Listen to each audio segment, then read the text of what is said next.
afternoon to everyone. And welcome to the division launching of the Adolescent Reproductive Health Series. In this afternoon, we will be enlightened and imparted with the various topics and concern for us, the youngs and the youngs at heart as well. Yes, and we will have our revered speakers to answer concerns or queries that we usually don't talk about, and who will also share their expertise from lessons learned from life. And of course, we have the curious students, like us, who are tuning in from different schools of our division. This program will run till 5 this afternoon, and we encourage everyone to share their thoughts through the comment box, and we hope you stay with us until the closing of our program. And to start our program, we will have our prayer followed by the national anthem and Pasay hymn. Please all rise.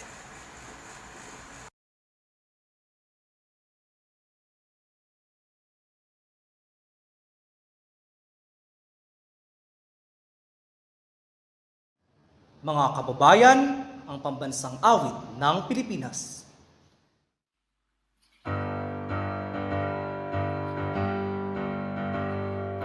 Mayang magiliw, pero sa silanganan, hanap ng puso, sa dibdib mo'y buhay. Lupang hinirang, duyot ka ng magiting, sa manlulupi, di ka pasisihin. Sa dagat at bundok, sa simoy at sa langit mong baga, may dilagak tula at angit sa paglayang minamahal. Ang kiskat ng watawat mo'y tagumpay na nagdilingling. Ang bituin na araw na kailang pa may di magdililim. Lupa ng araw na walhati pagsinta, buhay langit sa piling mo. Aming ligaya na pag may mag-aapi, ang matay ng dahil sa'yo.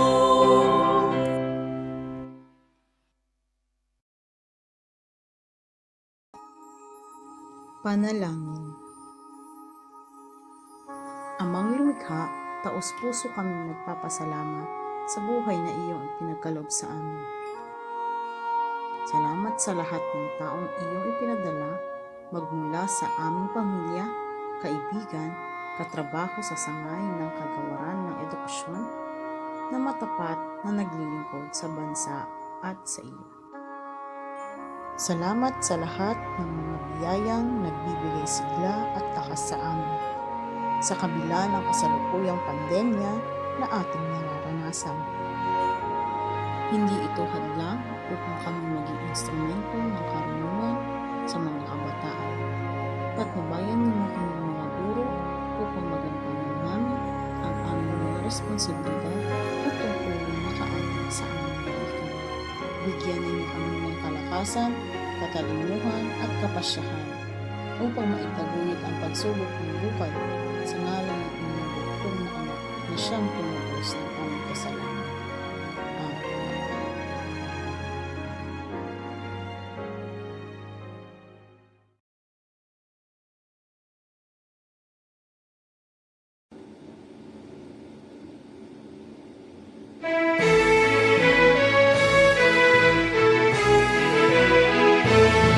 Mamuhay, lungsod ng Pasay, Perlas ng pamahilaan, Tawagay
afternoon. My name is Dwight Scherfer from Pasay City West High School. Magandang hapon din po. Ako po si Overfay L. Galero mula sa Pasay City East High School. It is nice to join to you, partner Dwight, as we talk about vital topics pertaining to adolescent health. Yes, partner. I'm excited with our program too, since lahat ng topics ay para sa mga kabataang katulad natin. But let's have a preview kung ano nga ba talaga ang adolescent reproductive health at bakit nga ba natin ginagawa ang mga gantong programa. And to give better context, ang ARH or Adolescent Reproductive Health is one of the 6 flagship programs of OK sa DepEd, which mainly advocates the provision of basic primary health, nutrition, and dental services to learners to allow them to achieve their full educational potential. It is also the practice of healthier behavior among school personnel and learners that they can do on their own, and the strengthening of linkages with the health providers and local governments for child and adolescent health services. And partner, ARH specifically is a program that aims to strengthen DepEd's delivery to its mandate under the Responsible Parenthood or Reproductive Health Act of 2012 or RA number 10354 through a guidance and counseling program by enhancing the capacities of licensed guidance counselor or designated homeroom guidance teachers and selected personnel and development of our referral network leaders in all RPRH or reproductive health concerns. And in line with this, the Department of Education released a memorandum signed by Undersecretary Elaine Del B. Pasqua, the conduct of Adolescent Reproductive Health Webinar Series. That is correct, partner. Talagang napakaraming services ng OK sa DepEd para matugunan ang mga pangangailangan ng mga mag-aaral. Now, let's have a quick look kung ano nga ba talaga ang mga services nito. Let's watch this.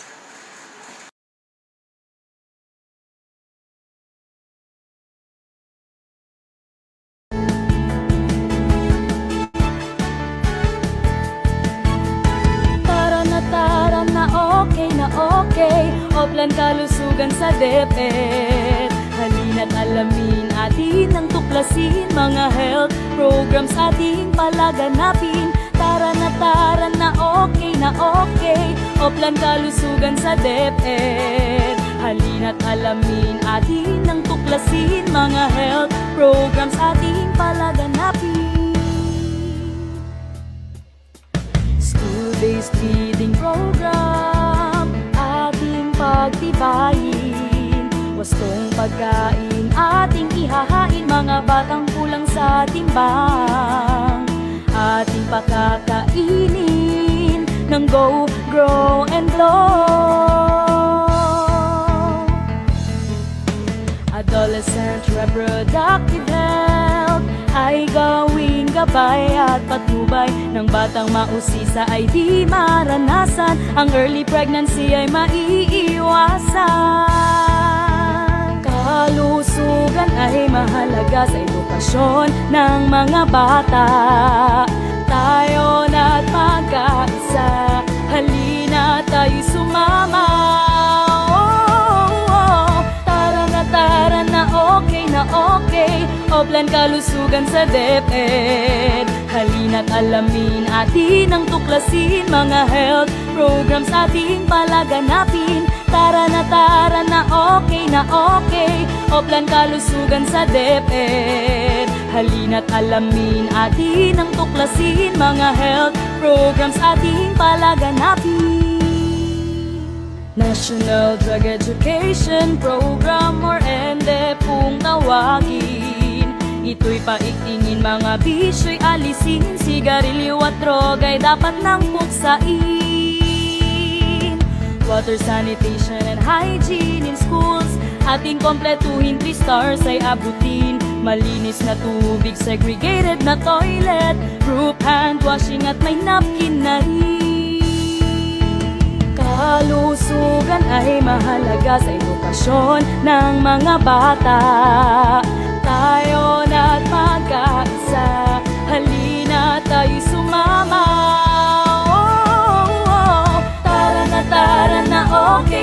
okay, o plan kalusugan sa DepEd. Halina't alamin atin ang tuklasin, mga health programs ating palaganapin. Tara na okay, o plan kalusugan sa DepEd. Halina't alamin atin ang tuklasin, mga health programs ating palaganapin. Medical, dental, and nursing services na atin ding binibigay upang matugunan problemang pangkalusugan ng mga guro at kabataan.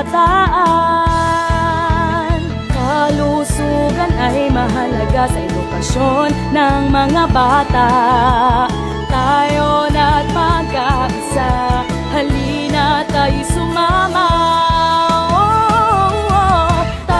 Tara na okay, o plan kalusugan sa DepEd. Halina't alamin atin ang tuklasin, mga health programs ating palaganapin. Tara na okay, o plan kalusugan sa DepEd. Halina't alamin atin ang tuklasin, mga health programs ating palaganapin. Tara na okay, o plan kalusugan sa DepEd. Halina't alamin atin ang tuklasin, mga health programs ating palaganapin. Okay talaga sa DepEd. Okay talaga sa DepEd.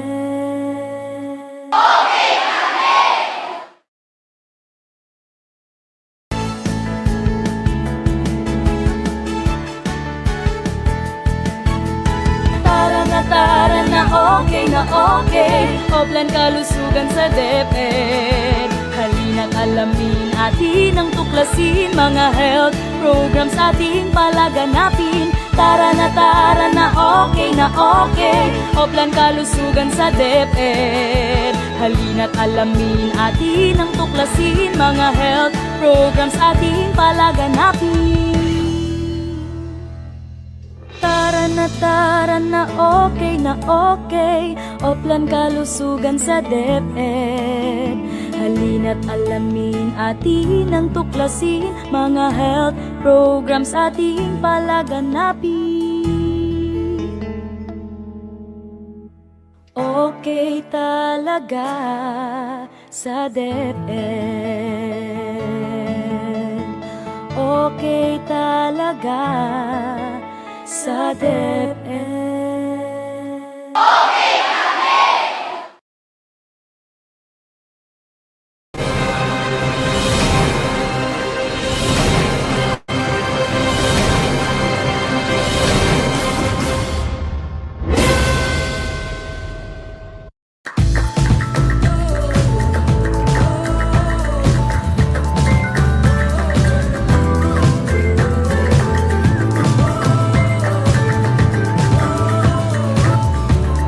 Adolescent Reproductive Health advocates and supports the efficient delivery of a holistic, youth-friendly health care services.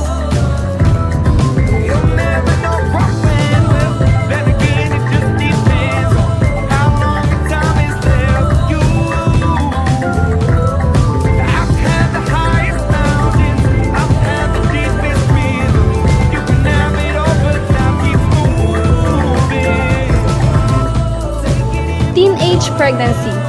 By educating students and young adults, we can make this campaign a success.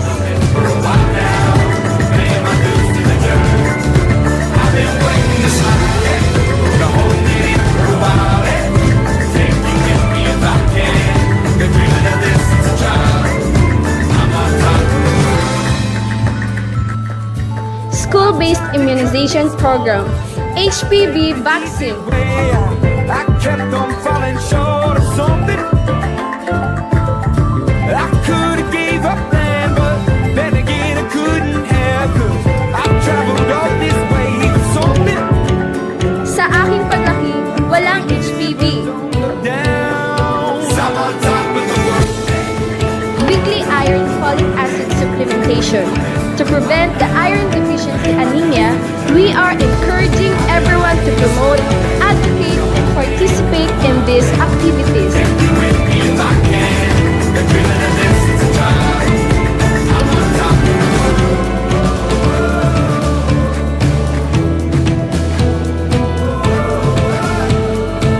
A healthy menstrual period. Address knowledge gaps and support learners on self-care and other menstruation-related problems, including anemia.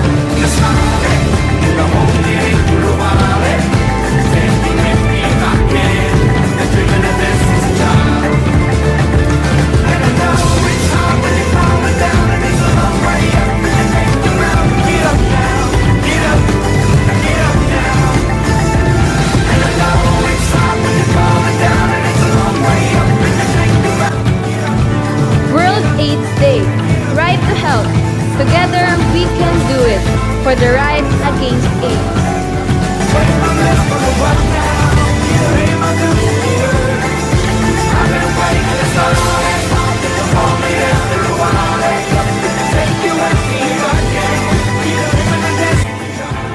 School Teen Center, providing information and services on sexuality and reproductive health, counseling, and training.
O di ba? Nakita natin na talaga namang okay na okay sa DepEd. And to give us an opening message, narito ang isang okay na okay and energetic Assistant Schools Division Superintendent, Dr. Arturo A. Tolentino, SESE.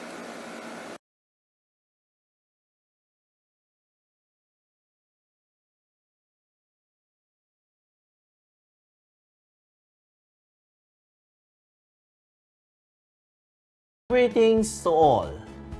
Today hallmarks the division launching of Adolescent Reproductive Health. This aims to raise awareness on comprehensive sexual education, substance abuse, and other reproductive health issues and concerns among adolescent learners. Meantime, in our launching, you will be provided with a backgrounder on adolescent reproductive health by a discussion of comprehensive sexuality education. As a protection against gender-based violence, film showing on HIV and familiarization to substance abuse, infographics video presentation on nutrition, puberty, menstrual health, injury prevention, infectious diseases, and parenting, especially the 7 psychological needs, are included as well. All of these are deemed necessary and vital as prerequisite knowledge for our teachers and learners to be better prepared for the various topics that will be delivered on the forthcoming webinar series that will start on September 24, 2021. I do hope that everyone will get a lot of learnings and insights from today's undertakings. Again, good day to all.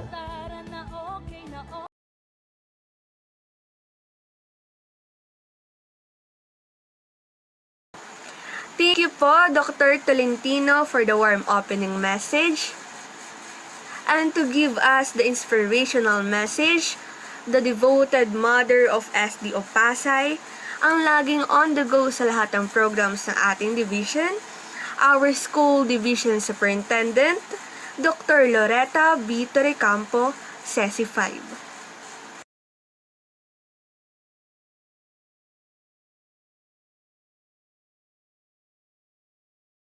Hingit na pagbati sa mga guro at mga mahal naming mga mag-aaral sa paglulunsad ng pansangay na seminar na Adolescent Reproductive Health. Ating sisikaping matugunan ang pangamba ng ating mga magulang at mga guro sa isyu ng mga kabataan patungkol sa pagbibinata at pagdadalaga mula sa edad na 13 hanggang 18. Sadyang nakakabahala ang resulta ng mga pag-aaral tungkol sa mapanganib na sexual at pansosyal na pag-uugali ng mga kabataan. Batay sa pag-aaral na isinagawa na mas lalos tumaas ang bahagdan ng pagkakaroon ng sexual na kaharasan sa 17% ng kabataan mula edad 13 hanggang 17. Idagdag pa ang kasalukuyang pagtaas ng bilang ng mga maagang pagbubuntis, karahasan at pagtaas ng kaso ng kabataan sa kaso ng HIV. Kaya ang nakakaalarmang sitwasyon ito ay dapat talagang bigyan ng solusyon sa tamang impormasyon at paggabay ng ating mga guro, mga magulang at gaya ng seminar na ito, hayaan yung pag-aralan ang mga ibibigay na mga impormasyon sa inyo upang kayo ay maging mabuti at matagumpay na mamamayan balang araw. Huwag magmadali, makinig sa tamang impormasyon at piliin ang tamang desisyon sa inyong buhay. Hinahangad namin na kayo ay maging masaya at ang inyong pamumuhay ay maging magaan balang araw. Kaya makinig ng maigi at huwag pabayaan na mapahamak balang araw. Kayo ay aming inaasahan at dahil kayo ang kinabukasan, kayo ang magdadala ng pag-unlad ng ating bayan.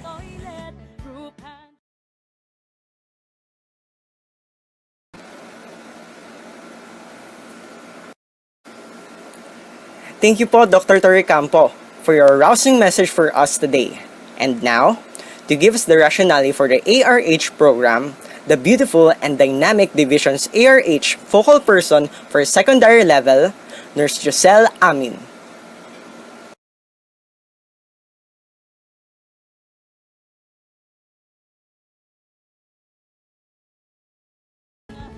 My courtesy to our Schools Division Superintendent, Dr. Loretta B. Torrecampo, our OIC Assistant Schools Division Superintendent, Dr. Arturo A. Tolentino, our CID Chief, Mr. Librado F. Torres, our Medical Officer 3, Maria Rizal Enriquez Reyes, school heads, all teaching and non-teaching personnel, learners of SDO Pasay, good day to all.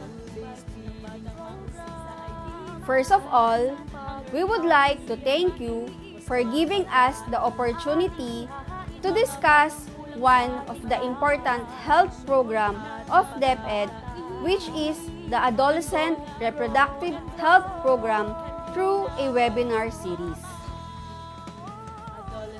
It is a sub-program under DOH Children's Health Cluster of Family Health Office.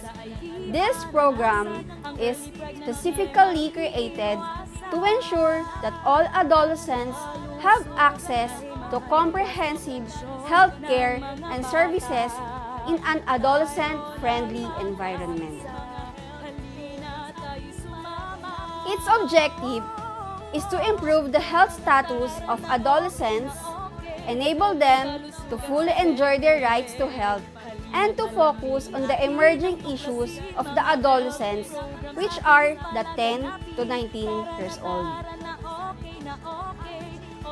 The 12 program components of ARH are nutrition, national safe motherhood, family planning, oral health, national immunization program, dangerous drug abuse prevention and treatment, harmful use of alcohol, tobacco control, mental health, violence and injury prevention, women and children protection, HIV, STI.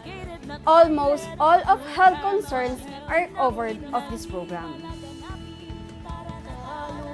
ARH also aims to support DepEd's delivery of its mandate under the Republic Act 10354 or the Responsible Parenthood and Reproductive Health Act of 2012, calling for age and development appropriate reproductive health education and having a supportive school environment.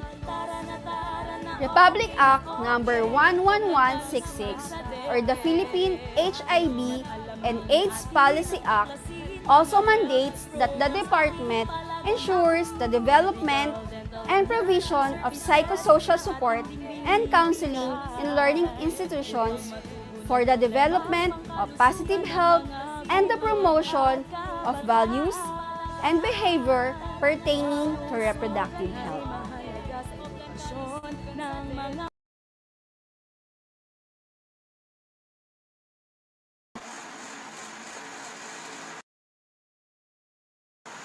Thank you po, Nurse Giselle, sa paglalahad ng rationale ng ating ARH program.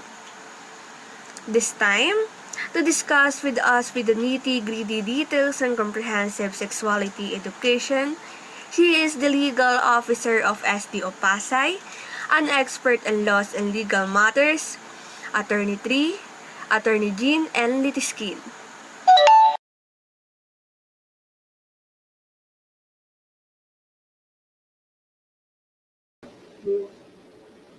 Hello everybody!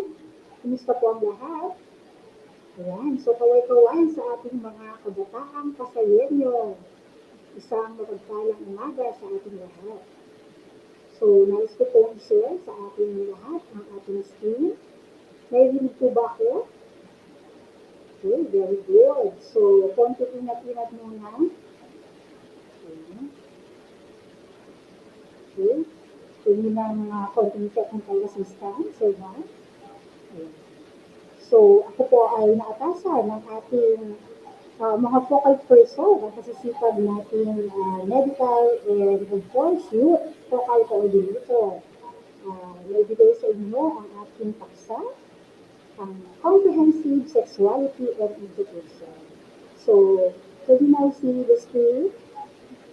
Ayan, so very good. Thank you, Sir Nad. So, welcome tayong lahat sa ating Adolescent Reproductive Health Webinar.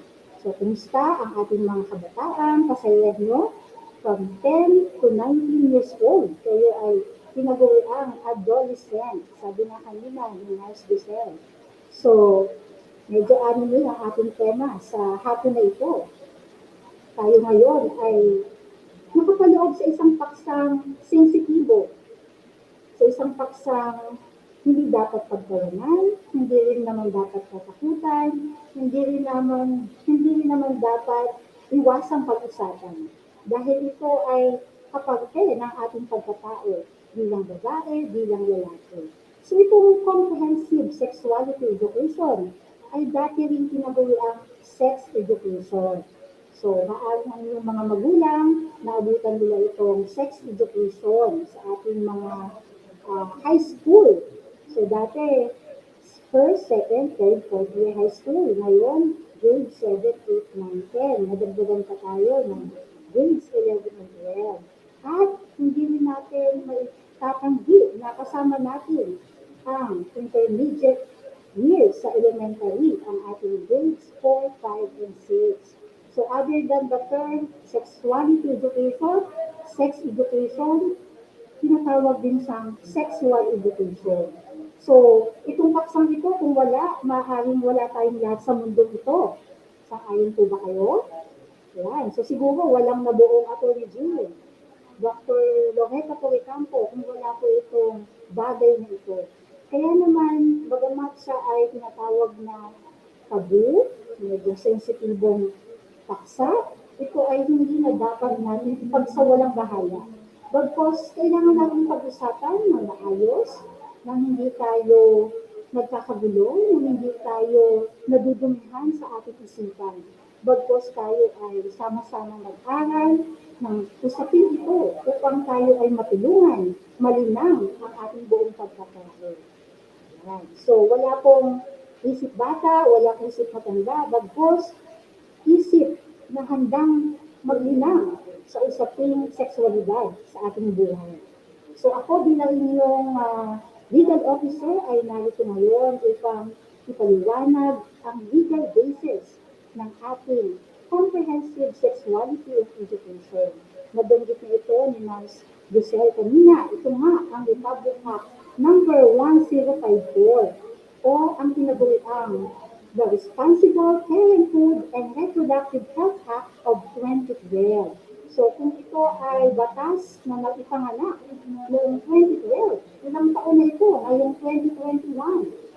So ito ngayon ay nasa 9th year na ba na taon ng pagiging effective and enforced sa ating bansa. Dahil 2021 ngayon. Ayan. So, bakit nga ba kailangan pag-usapan ito sa inyong mga paaralan? Ay di ba ay pinag-aasawa na ng ating gobyerno. Maliwanag na ang kasagutan dyan ay hindi. Dahil kayo ngayon ay nasa inyong edad upang mag-aral, matuto, linanin ang inyong mga mental, social, physical na pangangatawa upang kayo ay mag-isang ganap na pag-asa ng ating bayan, ayon niya kay Jose Rizal. Ano ba ang tinutukoy ng Republic Act number 1054?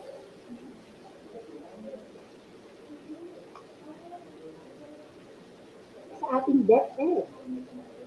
So, nakapaloob sa ating Republic Act 10354 ang polisiya ng ating bansa na kung saan matutunghayan natin ito sa Article 2, Section 12 ng ating 1987 Philippine Constitution. Dito natin matutunghayan ang pagbibigay ng halaga sa pamilya bilang isang sagradong basic institusyon ng ating bansang Pilipinas.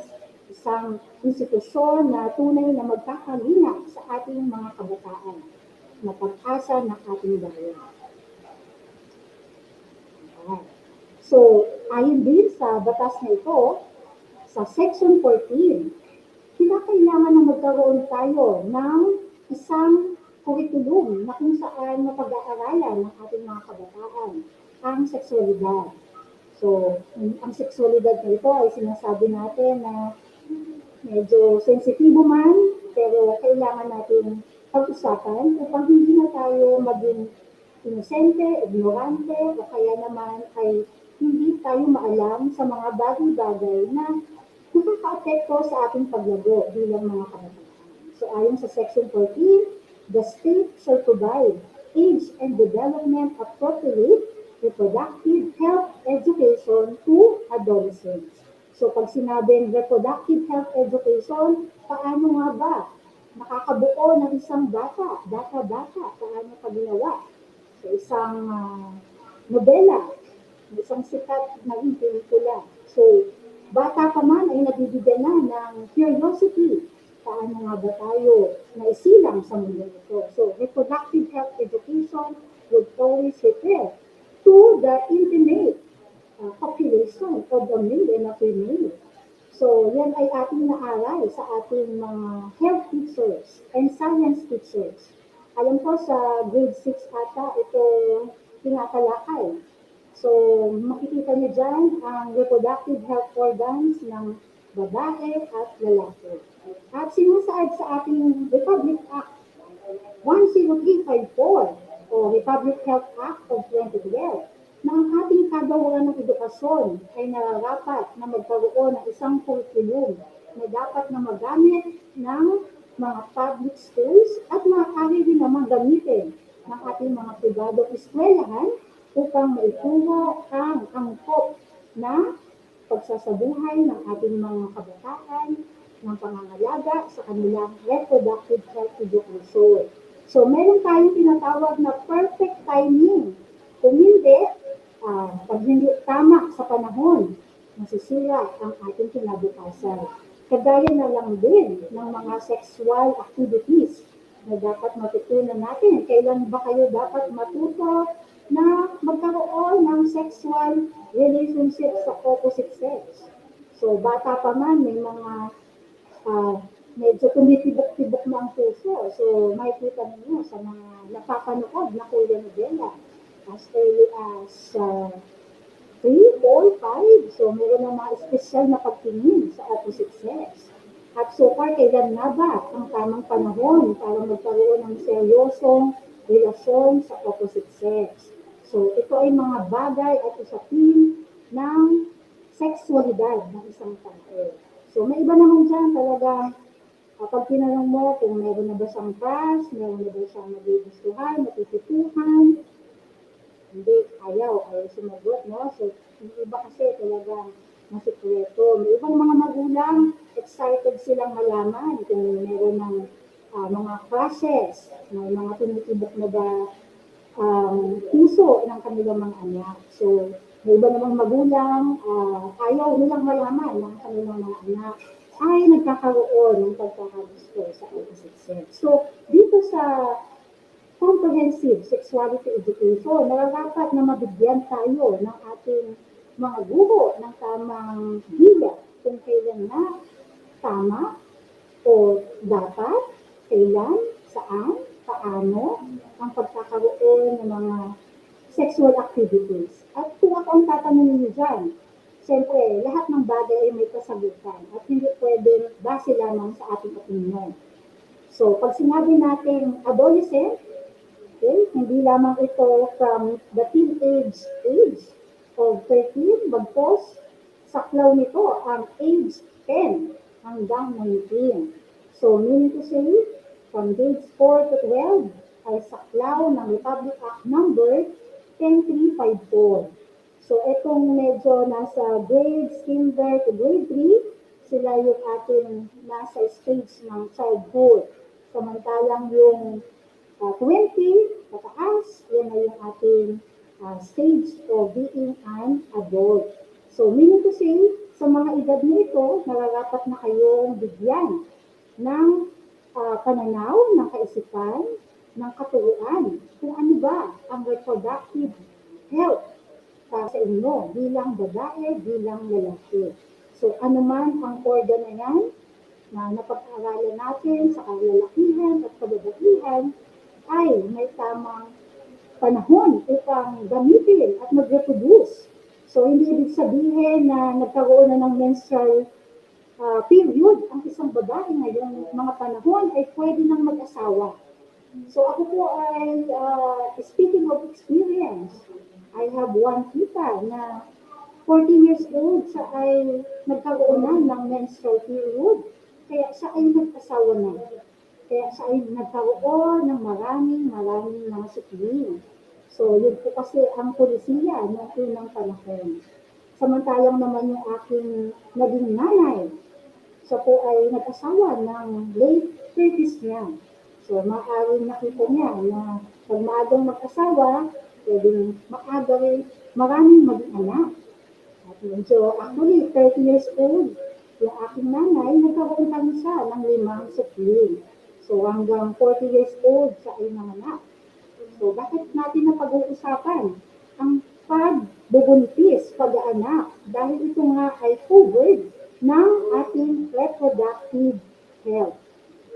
Yan. So, kayo bilang mga kabataan, napapanood ninyo sa mga Netflix, sa YouTube, yan, mukhang normal na lang ang isang couple. So pag sinabi natin couple ngayon, babae, lalaki, minsan naman makikita nyo parehong babae, parehong lalaki.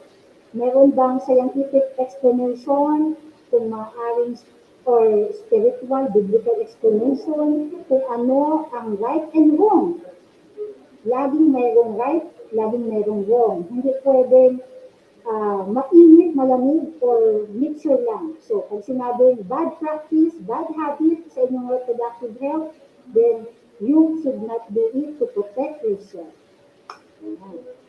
So, other than Republic Act 10354, naglabas din ng isang executive order ang ating Presidente Rodrigo Duterte.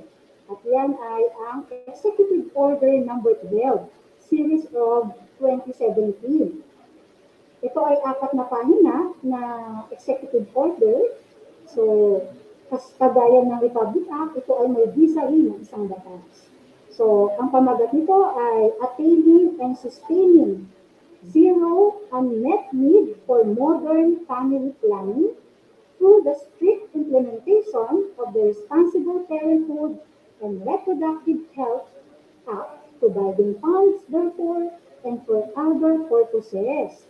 So, yun ang magandang napakinggan nyo, yung meron pondo ito, ang programa, upang matugunan ang mga kinakailangang family planning. So, modernized family planning. So, kung ano man ito ay saklaw ng ating Department of Health, ipaliwanag ang mga safe na pamamaraan upang ating mga magulang. So, itong mga family planning method, bilang mga bata, mga nag-aaral, hindi pa ito para inyong gamitin.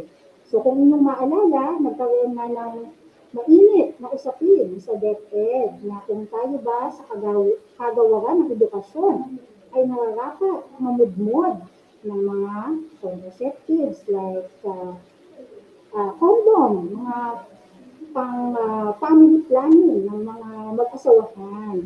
And siyempre pa po, ano ang stand ng ating kagawaran ng edukasyon. Hindi ito natin maaaring gawin sa ating Department of Education dahil hindi natin i-encourage na maging aktibo sa sexual activities ang ating mga kabataan, ang ating mga estudyante. So, meaning to say, ang mandato ng ating kagawaran ng edukasyon ay tayo ay magkaroon ng isang pagbibigay turo tungkol sa mga usapin sa gender. So, sabi ng ating Presidente Duterte, the Department of Education shall implement a gender-sensitive and rights-based comprehensive sexuality education, otherwise known as CSE, in the curriculum. Yan po ay matutunghayan nyo sa Section 3 ng Executive Order na to bilang isang mekanismo. Nakalagay dyan kasama ng kagawaran ng edukasyon, ang Department of Health, at tayo sa kagawaran ng edukasyon ay hindi natin saklaw ang tayo ay maging instrumento upang mamudmod ng mga modern means or methods of family planning, kagaya na lamang ng naging mainit na usapin noon ng mga kondom sa paaralan. Ayan. So, bilang tugon sa Executive Order number 12, Series of 2012 ng ating Presidente Duterte ay naglabas ng DepEd Order number 31, series of 2018. Noong July 13, 2018, ang ating kagalang-galang Secretary Leonor Magpolis Briones. At dito sa DepEd order na ito, naisilang ang mga polisiya upang ma-implement ang ating comprehensive sexuality education.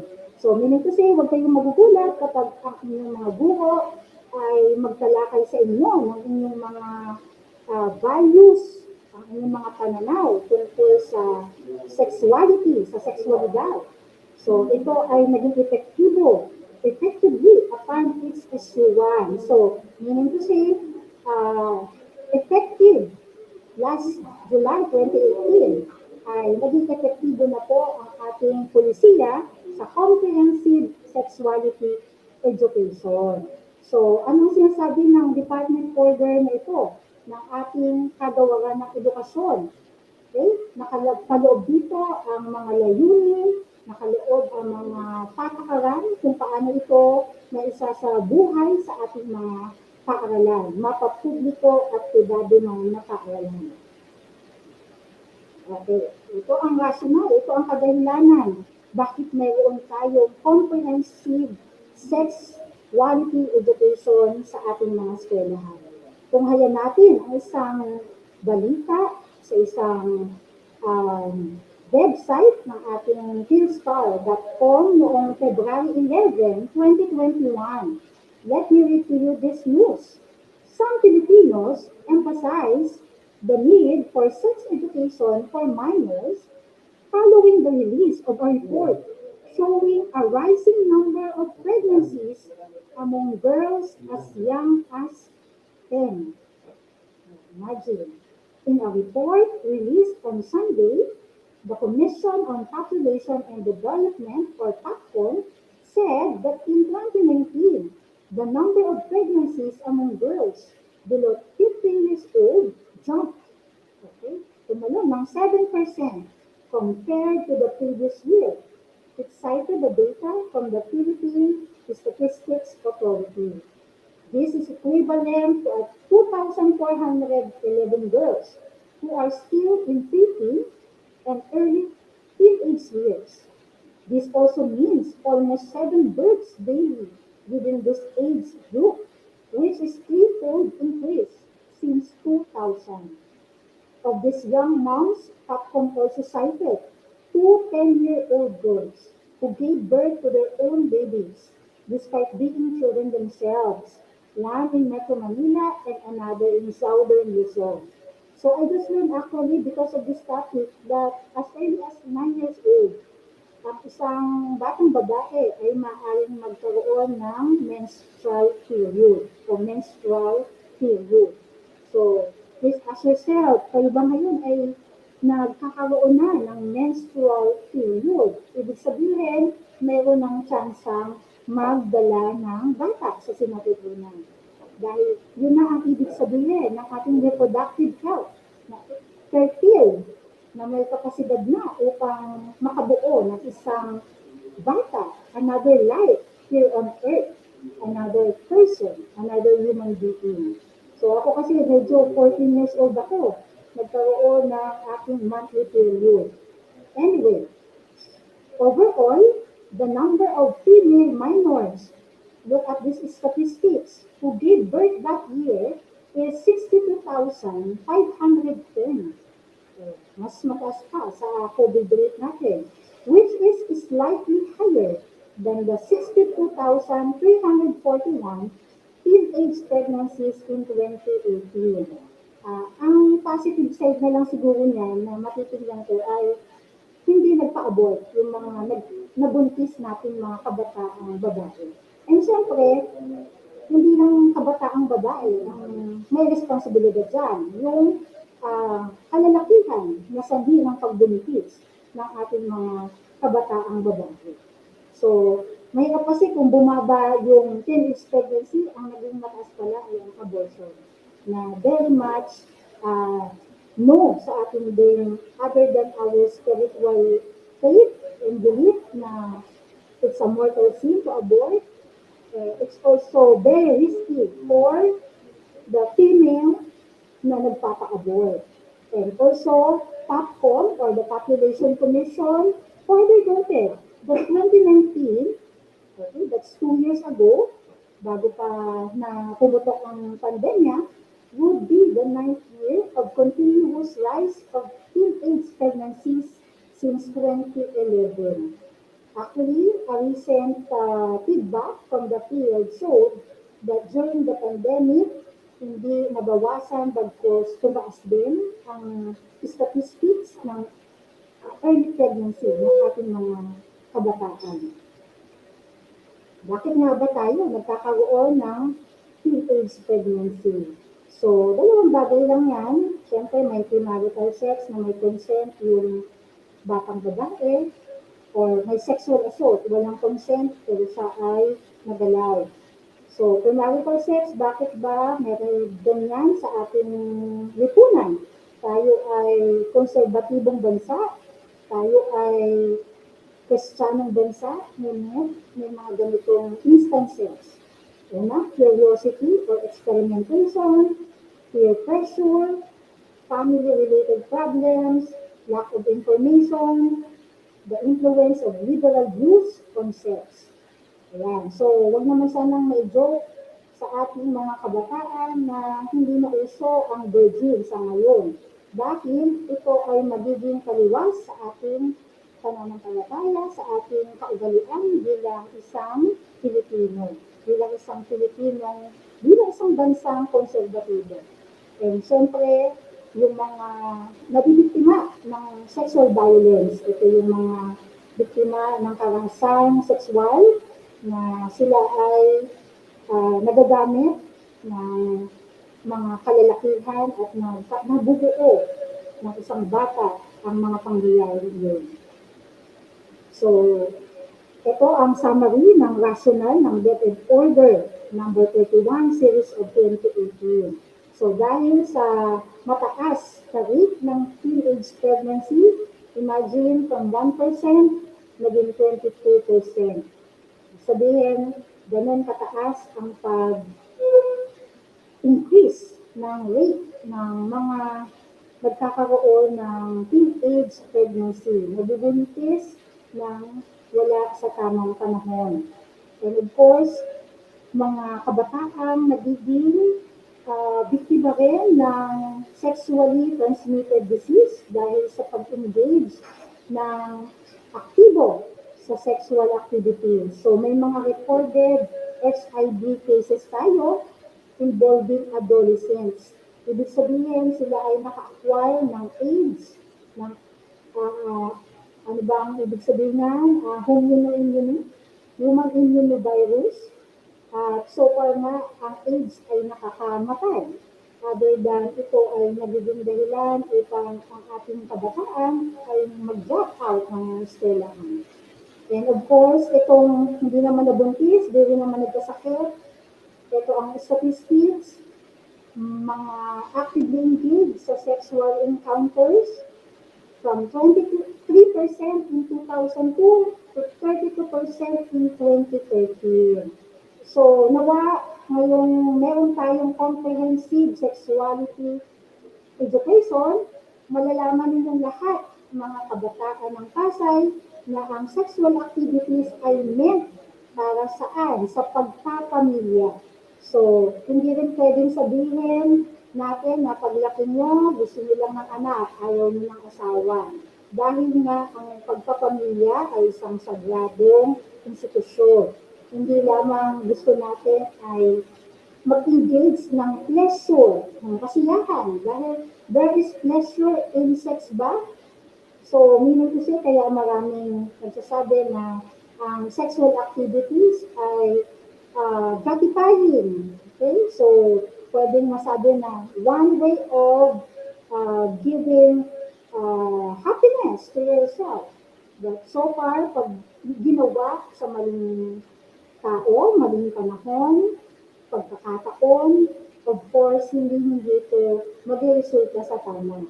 But it doesn't mean na yung mga kabataang nagkaroon na ng sexual activities ay nasasalahan natin ng pag-asa. But of course, lagi natin silang sasabihan na laging mayroong pag-asang maituwid ang ating mga pagkakamali. So, hindi ibig sabihin na wala na silang pagkakataon ma-achieve ang kanilang mga pangarap dahil sila ay naging madumi na, sila ay nagkaanak na. So, kung nagkaanak, mabuntis, maging responsable. Hindi kailangan ipalaglag, hindi kailangan ipa-abort. So, that's still killing, that's still murder. Kahit pa sabihin nung bubuka lang yun. So, never, never. Marami pong taong pwedeng makatulong sa inyo. Yan. Yan. So, kanina, paulit-ulit yung naririnig yung salitang comprehensive. So, pag sinabing komprehensibo, kinakailangan na kumpletos recados. Lahat ng usapin tungkol sa sexuality ay kailangan matugunan ng DepEd. So, walang ilalaglag na pag-usapan basta ito ay sakop ng sexuality education. So, ayon sa Web Dictionary, comprehensive as a term is an adjective meaning including all or everything. It's a comprehensive coverage. Example, a comprehensive history of the revolution, a comprehensive survey. Of course, ang ating paksa ngayon, a comprehensive education in sexuality. So, bakit nga ba kailangan tuliin ang mga batang lalaki?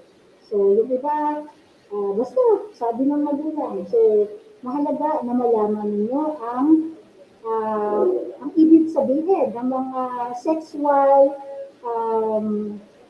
activities or mga usaping sexual na nakaka-apekto sa inyo. So, it pays to learn why we do things and why it is so. At hindi lang dahil para hindi ka na matawag na support, kaya ka nagpapili. But first, more than that, because you are achieving a health that is deserving for you. Hindi pwedeng madumi ang iyong penis. Yan. So, bakit nga ba may monthly period ang mga babae? Dahil ba napagusahan tayo? Dahil kinain ni Eva ang mansanas? So, that's because that is the science, the biology of our reproductive organ as a female. And of course, bakit nga ba tumitigas ang kahit ng mga lalaki? Okay, tuwing pagkagising ba yan? So, hindi ko rin alam. Pero so far, kailangan alam natin na kung bakit, paano, how to go with it, how to tame our body na hindi yan makasakit dahil baka makatusok. So, kailangan tayong conscious sa ating pangangatawan. Ayan. Ano pa ba? So, ano ba ang bastos at di bastos na pag-uusap tungkol sa mga usapin tungkol sa sexualidad ng tao? So, lahat ito ay kailangang matugunan ng ating kagawaran ng edukasyon. Kayo, pag nag-recite sa eskwelahan, hindi kailangan mag-awanan kayo kapag na-mention ang private parts ng kababaihan at ng kalalakihan. So, tayo ay mga nag-aaral sa eskwelahan. So, matuto tayong maging formal at hindi natin mabalaura ang usapan na isang sagrado din na malabagay. Maliban sa ating estado, bagkos tayo ay may-ari ng katawang ito at hindi basta-basta kung kami naman, tayong lahat ay may kasarian, may sexualidad. Ito na ang ating policy guidelines on CSE. Okay? Ano ba ang coverage ng ating DepEd order? Ayon sa batas, medyo sinasabi doon na kailangan ng DepEd gumawa ng curriculum na magagamit sa public school at maaaring ma-adapt ng private school. Ngayon naman, binigyan na ng diretsang right ng DepEd, direktang karapatan na gamitin din ito ng mga pribadong eskwelahan. So according to this DepEd order, this policy shall apply to all learners of public and private, elementary, junior, and senior high schools, and of learning centers for special education, and alternative learning systems, or ALS, and laboratory schools of state universities and colleges, SUCs, and local universities and colleges, LUC.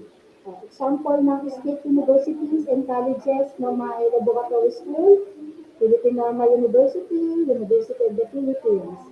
And of course, ang ating City University of Pasay is a local university and college.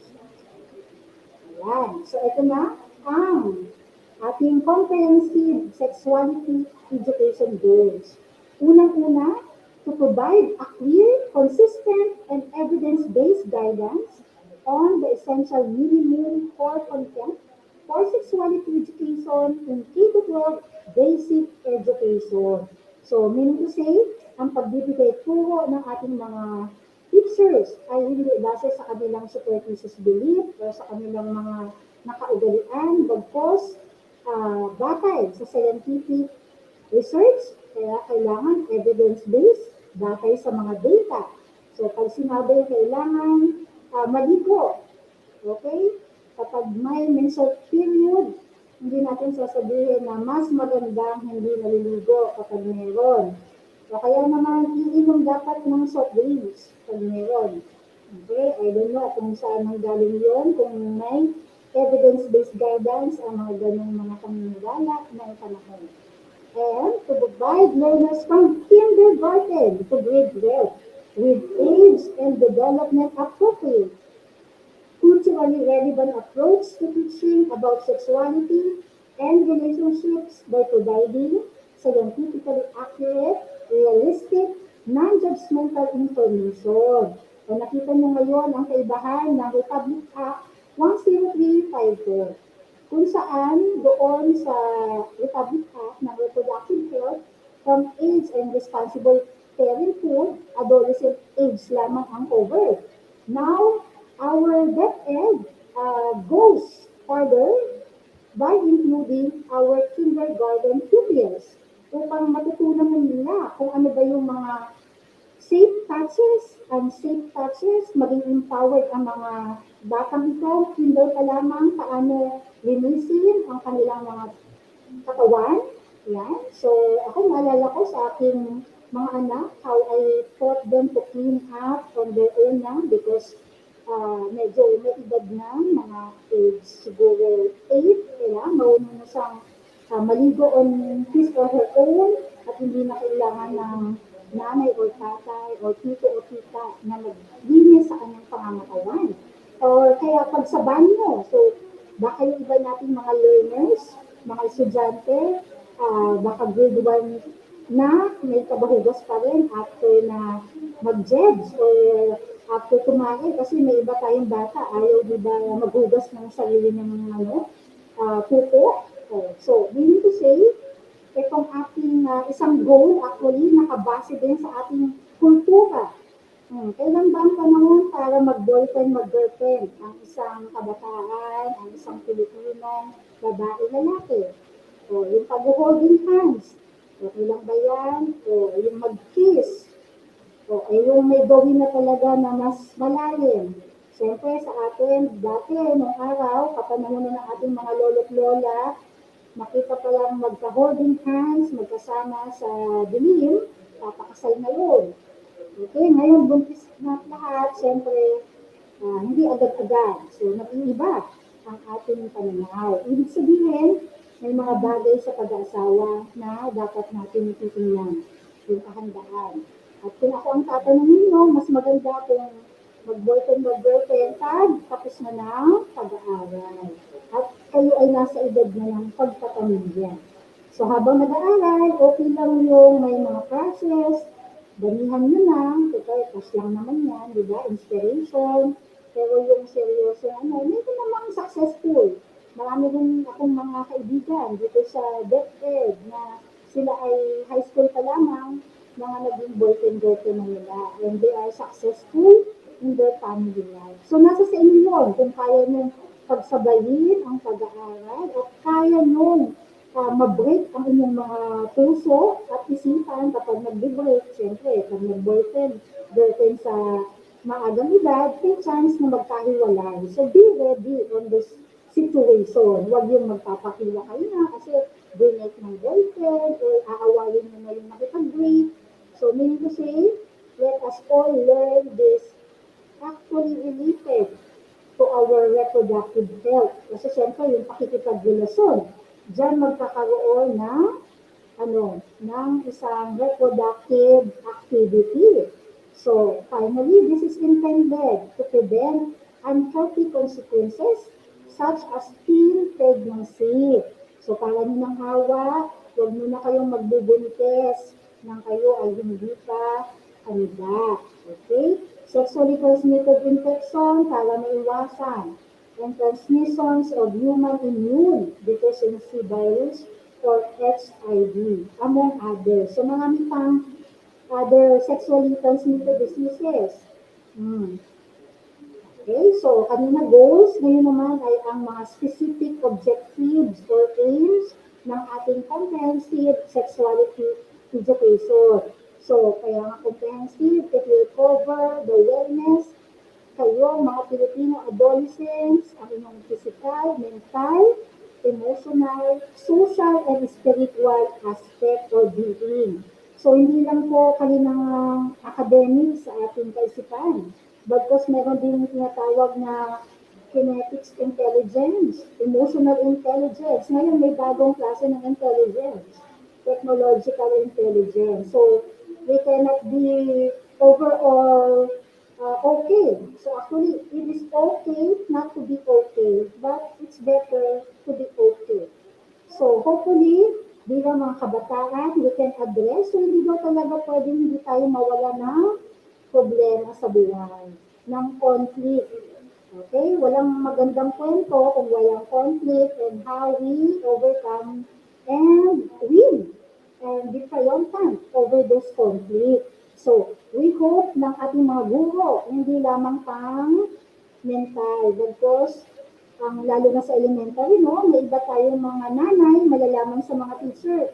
Yung anak pala nila, kailangan ng salamin sa mata. Yan. So, ako, isa din ako sa natuwa sa guro ng aking anak na ako ay tinatawag sa school at sinabi na, Mami, I think yung anak mo kailangan nyo pong mabilhan ng eyeglasses. So, meaning to say, as a mom, medyo close man ako sa anak ko, may ibang bagay na teacher ang nakakakita. So, kaya naman, mami, yung anak mo, wala pong kaibigan.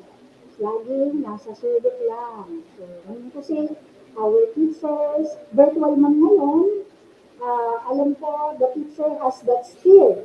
Yung inyong mga guro, na-reach out kayo sa inyong lahat ng aspeto ng inyong pagkatao. So, hopefully, lahat ng guro sa DepEd Pasay ay kaisa ng ating comprehensive sexuality and education. So, aanhin natin ang matatas na marka. Kung ako yun nga, minsan narinig ko to nung ako ay bata pa, na minsan daw pag matalino, mahina sa love life o sa emotional aspect. So far nga, we need not be discriminatory. So lahat tayo dapat na maging okay sa lahat ng aspeto ng ating buhay. May nakalimutan ba si DepEd na aspeto dyan? Physical, mental, emotional, social, and spiritual. So far nga, hopefully, yung technological intelligence ng ating mga kabataan ay ating din malinang. Okay? Para, minsan kasi yung cellphone may application kung kailangan maglakad ka ng ganitong steps, hindi na ganyan tayo, o high blood, makikita na rin sa apps ngayon. And sad to note na as young as 10 to 19 years old, may mga high blood na rin na bata. So, we hope na talagang total package na maalagaan natin ang ating mga estudyante. And syempre, nasa ilang porsyento na nasa inyong kamay, mga kabataan, ang success ng ating mga curriculum. So, it takes two to tango down. So, 50-50 yan. So, ikaw, na kabataang estudyante, makiisa sa mga programa ng ating eskwelahan, sa ating mga guro. And siyempre, number 2, contribute to better learning outcomes, reduce dropout rate, increase completion rate, and improve quality of learning. Since hindi na kayo mamumblema sa inyong magang pagbubuntis, kayo ay nakakaiwas sa mga bawal na gamot, may iwasan ang pag-drop out, ano pa. So kayo ay maayos ang inyong pananaw sa buhay, may maayos na mental and emotional and social and spiritual well-being, kaya mas ganado kayo aralin ang inyong mga leksyon. So, sa teacher naman, minsan hindi mahalaga na nakuha mo ng perfect. Ang mahalaga ay ang inyong pagsusumikap. So, kay mali o tama ang inyong ginawa, ipasa mo lang kay teacher. And number 3, ensure that adolescents have access to adequate and appropriate information in healthcare education. So, kung natunghayan nyo kanina, maraming mga leaflets ang ating mga nurses, and of course, ang ating mga teacher nurse, ayan. So, may mga babasahin dyan upang matugunan ang ating mga curiosity, ano ba, paano ba mapangalagaan ang maayos. Like, one time, tinuturo na sa school yung paano matis ang breast, kasi nauso nga ang breast cancer. So, those students in high school already are taught of checking their breast for any lump. Kung ano man ang nararamdaman sa katawan, kailangan magsabi sa adult para mabigyan ng maagang aksyon. Okay? And number 4, address the reproductive health concerns of adolescents who are exposed to risky behaviors that may cause damaging and long-term consequences. So, I just forgot the movie that I recently watched on Netflix na isang magandang kabataan, teenager, nagkaroon siya ng kachat, nag-eyeball, naging sila, and then they engaged in sexual activities. I forgot kung nabuntis din, but the end of the story is hindi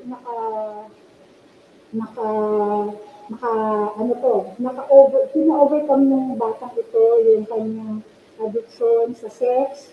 So, pero siya ay parang iniwan ng guy, siya ay suicide. So, yun yung mga risky behavior, kailangan natin maagatan ng ating mga kabataan na nalagay sa mga ganitong sitwasyon ay mabigyan ng all-out support at mailahan sila sa anumang depression and to feel that they are still whole despite of those wrecking experiences.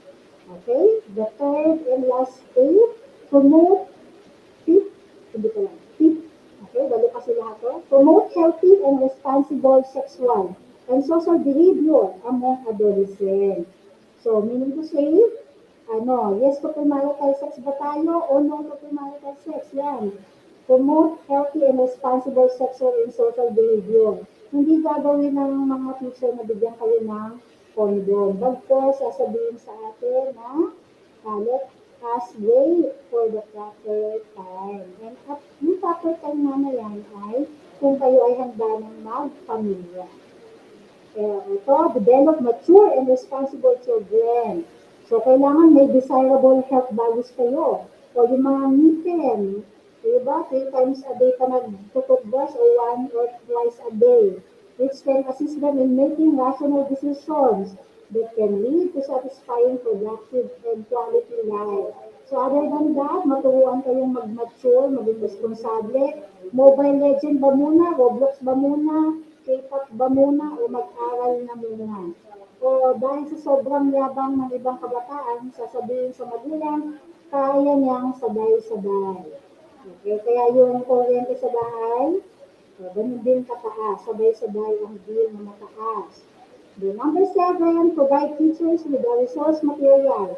So ito yung para sa mga guro, hopefully sa ating mga values teacher lalo, para din pagitunan, meron tayong mga material na provided ang ating kagawa ng edukasyon na magbibigay sa kanila ng skill, makapag-desisyon, like sa mga practical situation sa buhay ng isang teenager, kung magka-boyfriend, sasabihin ng boyfriend o siyempre lalaki, kung mahal mo ako, gawin na natin. Pag sabihin naman ng babae, dapat kung mahal mo ako, huwag natin gawin. Ganun. And lastly, enable teachers. Ito naman sa ibang asignatura, sa Ingles, sa Pilipino, kahit sa math, pwede pong maituro ang integration ng comprehensive sexuality in education. Yan. Ayun, sinasabi dyan, key concept and messages on reproductive health concerns across the curriculum, wherever this can be done.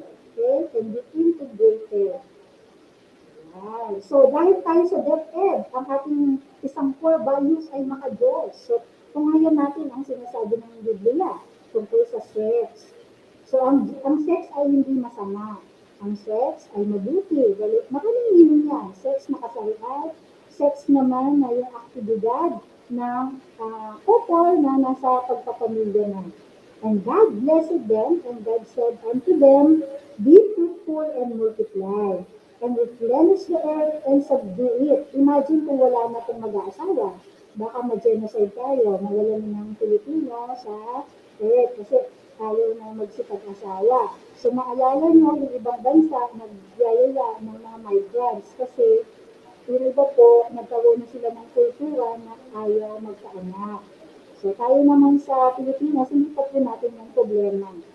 Okay? And have dominion over the fish of the sea, and over the fowl of the air, and over every living thing that moves upon the earth.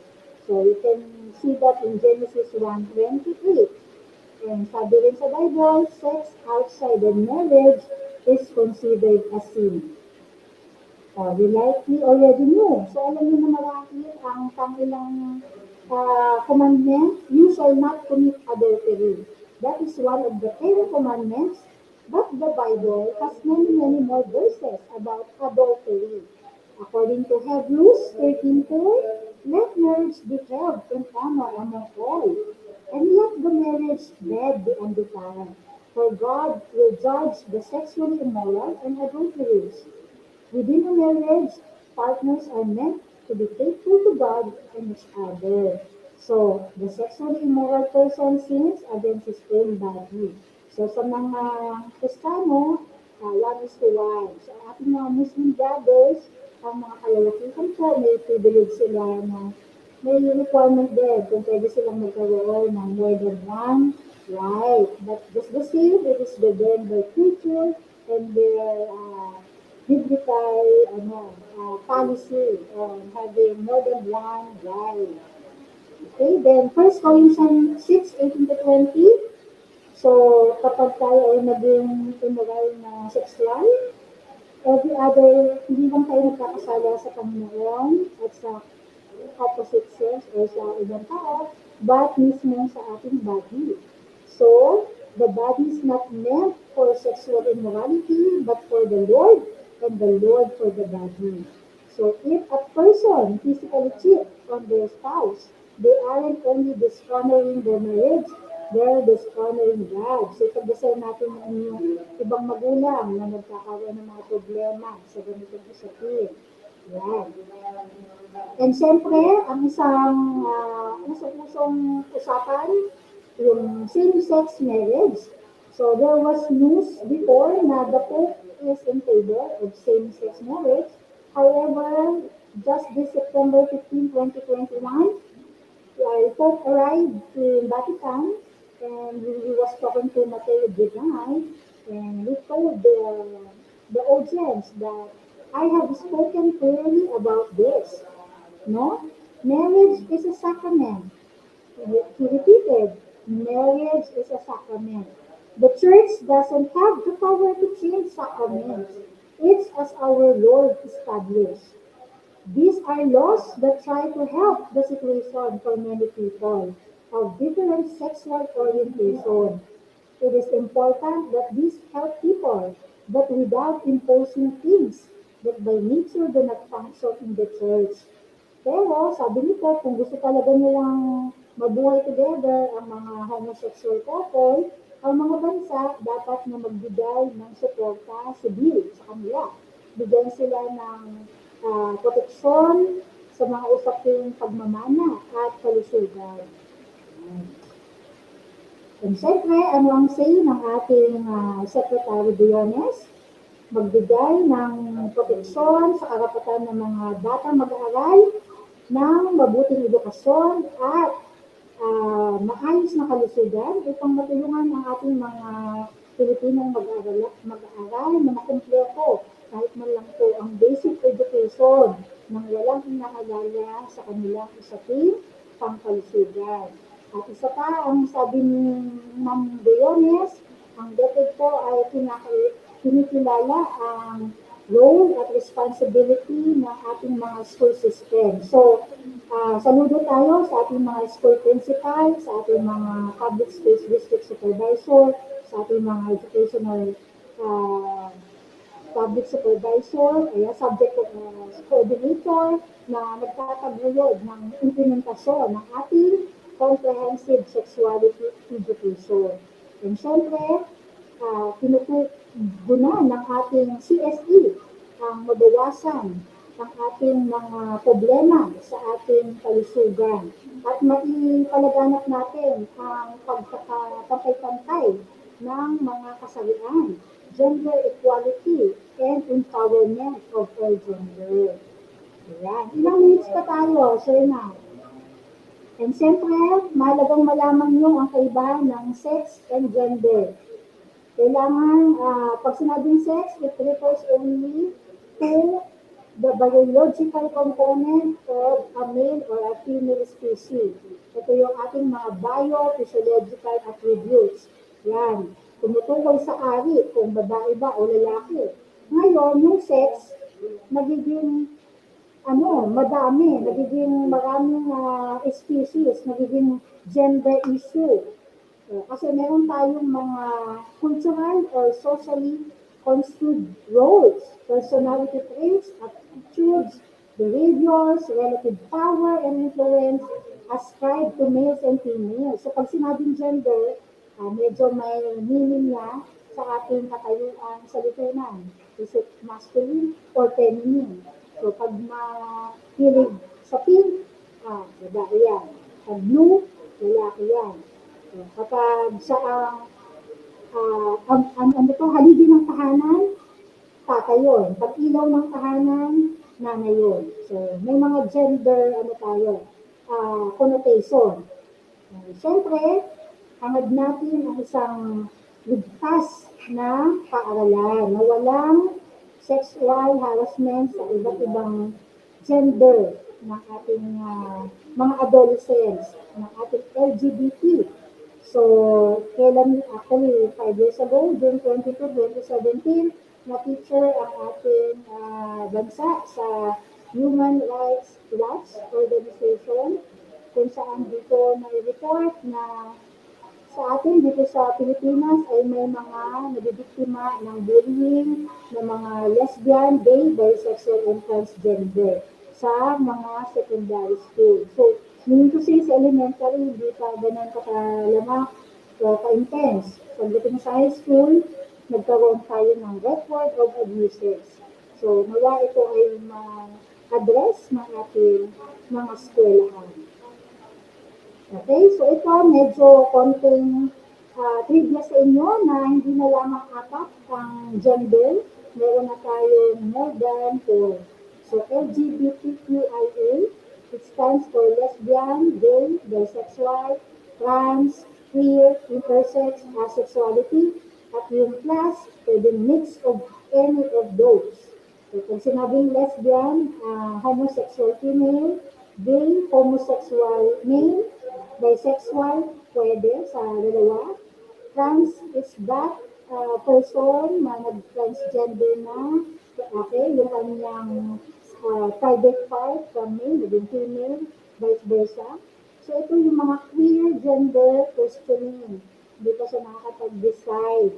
So ito yung mga hindi pa 100% sure ng kanilang sexual orientation or gender at hinahanap pa lang ang kanilang identity o pagkakakilanlan. Samantalang yung intersex, ito yung mga tao na meron ng mixture ng primary. So pag sinabing primary, straight, tapos secondary sex characteristic, whether lesbian or gay. And then, asexuality, ito yung neither male, neither female, neither gay, neither lesbian, etc.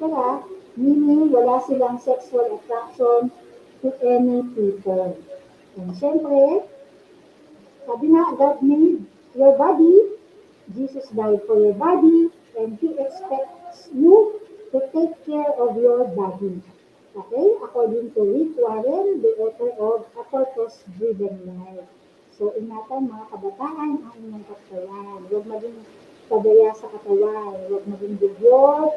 Huwag take lang ng junk food. Kumain ng masusustansyang pagkain. Ayan. So, ito, medyo konting activity tayo. Sige, paunahan na lang sumagot ng 1 to 5 na correct at siguro naman makakapagbigay tayo ng konting premyo. So, kailangan tama lahat ng numbers. Okay? So, lahat ay pwedeng sumali kasama ng mga teacher and ating lahat ng nakikinig sa atin ngayon. So, number 1, fact or opinion. So, kailangan buong word, fact sa opinion, with number. Number 1, ang pakikipagpalit sa iba't iba o maraming partner ay nagbibigay ng mataas na posibilidad na magkaroon ng AIDS o HIV. Yan, pakikita namin ang sagot.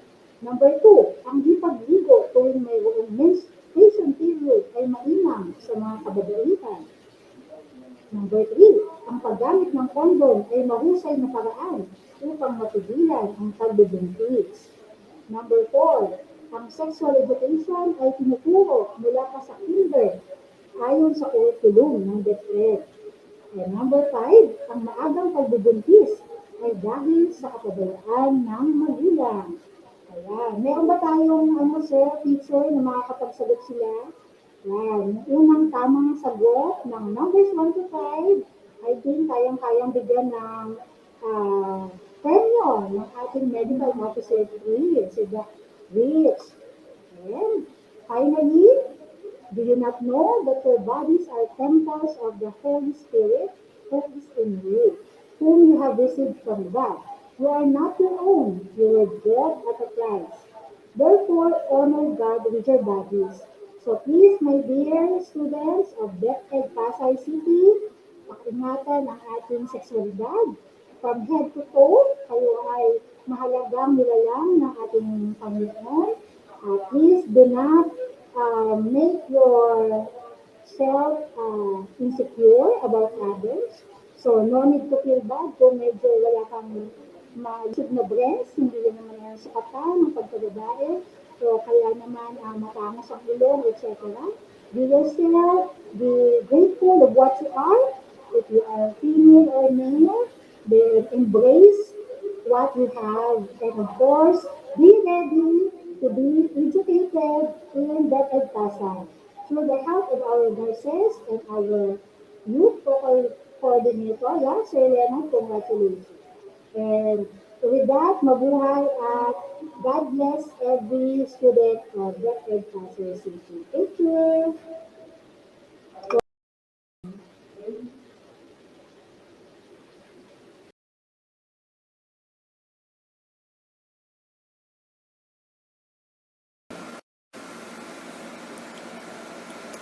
Ayan! Maraming salamat po, Attorney Jean, sa pag-share sa amin ng core at fundamentals ng comprehensive sexuality education. Marami po kami natutunan sa topic na ito.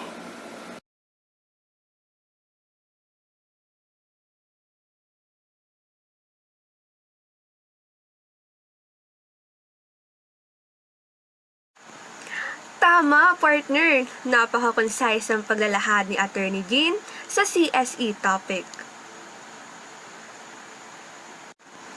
At ang susunod na presentation ay maglalahad sa atin ng napaka-importanteng kaalaman tungkol sa HIV o Human Immunodeficiency Virus. Panoorin natin ito.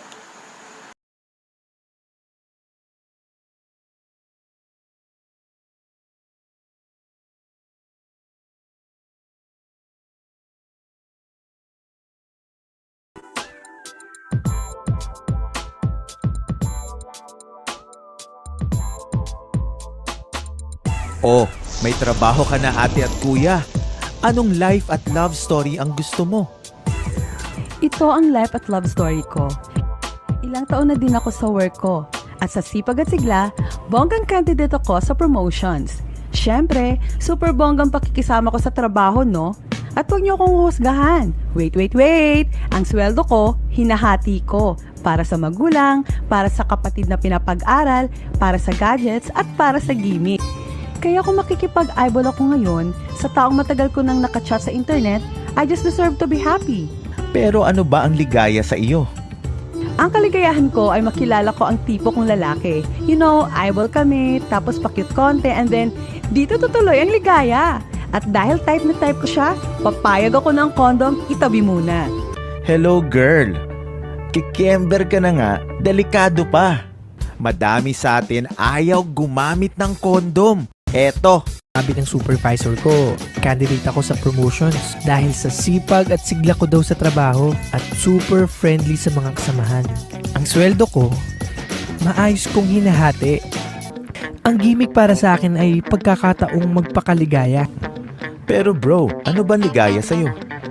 Samahan kita, pwede ba? Bakit ba tayo tumatakbo kapag seryosong usapan na? Aaminin ko, naghahanap ako ng kasiyahan. Ng kasiyahan sa pagkakaroon ng makakasama. Madalas, kapag nakita ko ng tipo kong tao, dito tutuloy ang ligaya. At dahil trip na trip ko ang kapartner, papayag ako all the way kahit walang kondom. Madaming Pinoy ang matitigas ang ulo, kaya nagkakatulo at iba pang STI o Human Immunodeficiency Virus. Kaya kahit type na type mo siya at wala namang senyalis ng sakit sa katawan niya. Namang sinyalis ng sakit to, look! Pero bro, may mga STI na asymptomatic tulad ng HIV. Madalas, ang mga impeksyong sanhi ng infectious organism at iba pang invaders, kapag pinasok ang ating katawan, ang ating white blood cells ang kikilos para matanggal ang mga ito. Isang importanteng cell sa ating immune system, ang CD4 cell. Ang HIV, kapag nakapasok sa iyong katawan, didikit ito sa CD4 cell. Kaya hindi ito makikilala bilang virus na kalaban ng ating katawan at hindi ito pupuksain. Kaya magpapadami ng bongga ang mga HIV at sisirain ang pinasok na CD4 cell. Tapos, saka maglilipat bahay sa iba. Kapag nasira na ang immune system mo, aatak na ang mga oportunistang impeksyon at hindi mo na malalabanan. Yun na, may AIDS ka na o acquired immunodeficiency syndrome. Dahil hindi mo alam na nasisira na ang loob mo, huli na, bagsak ka na te. Baka hindi na maka-escape kay kamatayan. Sabi niya hindi siya nagko-condom noon, pero faithful siya sa dating kapartner niya.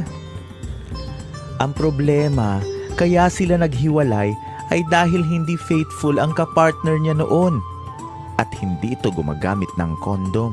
Bago ka tuluyang mataranta, heto muna. Narito ang mga paraan kung paano ka magkakaroon ng HIV infection. Mula sa HIV-infected na buntis na ina papunta sa kanyang baby. Transfusion ng dugong contaminated o blood products. Paggamit ng infected injection equipment. At pakikipagtalik na may penetration na walang proteksyon. Kaya makinig ka, ang kahit iisang beses mong pakikipagtalik ng walang proteksyon ay isang pagkakataon para maisalin sa iyo ang HIV. Kung gusto mong tapusin ang pagkataranta, ang agam-agam at stress, simple lang, magpa-examine ka. Madaming ahensya ng gobyerno tulad ng local health units at ilang pribadong organisasyon ang nagbibigay ng pribado at confidential at madalas ay libreng HIV antibody test. Alamin sa internet kung saan ang pinakamalapit sa iyo. Tandaan na ang HIV antibody test ay hindi sa pilitan at dapat ay voluntaryong isinasagawa ng nagpapa-examine. Positive. Lumabas na ang resulta ng kanyang HIV antibody test at natapos na din ang confirmatory tests. Positive. Pero hindi ito ang katapusan ng mundo. Ang maagang deteksyon ng HIV ay may mga benepisyo. Mas may pagkakataon ang isang person living with HIV na pahabain at pagbutihin ang kalidad ng kanyang buhay. Dahil alam mo na din ang iyong kalagayan, ay magiging mas maingat ka na makahawa o maisali ng HIV sa iba.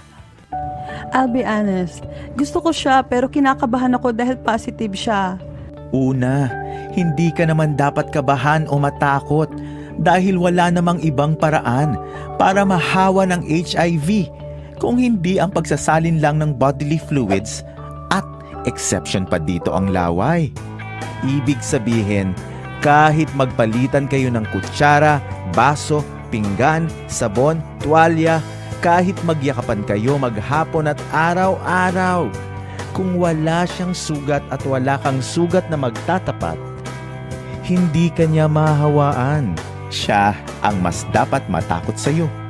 Dahil ang anumang bakterya o virus na dumapo sa iyo na kaya mong labanan, maaaring sa kanya ay isang panganib sakaling siya'y mahawaan. Sa lahat halos ng major cities sa bansa ay may organisasyon para sa kapakanan ng PLHIV. Ngayon napaisip ako kung itutuloy kong pakikipag-sex ng walang kondom. Kapag na-infect ako o kaya ay hindi ko alam na positive ako, hanggang bigla na lang magkaroon ng malubhang karamdaman. At hindi ko masabi sa mga kasamahan ko na bawal ako sa sobrang stress. Baka mawala ng promotion ko dahil lagi na akong absent. Ang perang kikitain ko, mapupunta na sa maintenance medicines. Kung kakailanganin ko ang health card ko, paano ko ipaliliwanag ang paghingi ng certification mula sa kumpanyang pinapasukan ko? Mababawasan ang ibibigay ko sa mga magulang at sa mga kapatid. Itataya ko ba ang lahat ng yan para sa sandaling kalibugan na pwede namang maiwasan? Ang ABCDE of prevention, abstinence, and delaying of sexual debut. Be faithful. Monogamy should be practiced by both partners. Correct and consistent condom use. Do not inject drugs. Educate yourself about HIV and AIDS. Lahat na may karapatang lumigaya. Pero responsibilidad mo na proteksyonan ang sarili mo. Huwag itaya ang lahat ng pangarap mo dahil lang sa sandaling kalibugan. Hanapin mo ang tunay na ligaya sa piling ng mga kaibigan, sa pagkumpleto ng sarili mo. Upang sakaling heto na ang happy ending na pangarap mo, alam niyong pareho kayong naging responsable at maingat. Para sa isa't isa at sa mahabang buhay niyong magkasama. Kaya kung kikember kayo, be safe! At tandaan, hindi ka safe kung hindi mo alam ang status mo. Kaya magpa-HIV test ka na!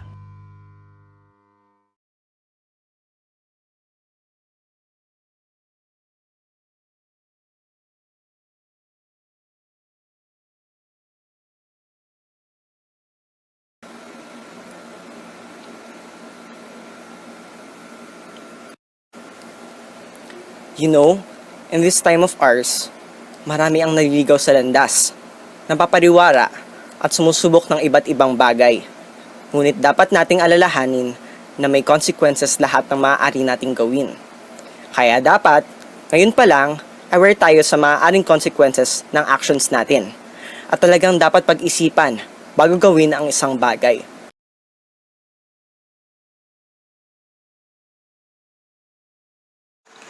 That is so accurate, my partner. Ang sabi nga nila, don't just think twice. Think even 100 times before you do something you might regret later. O, diba? May pa-quotes pa.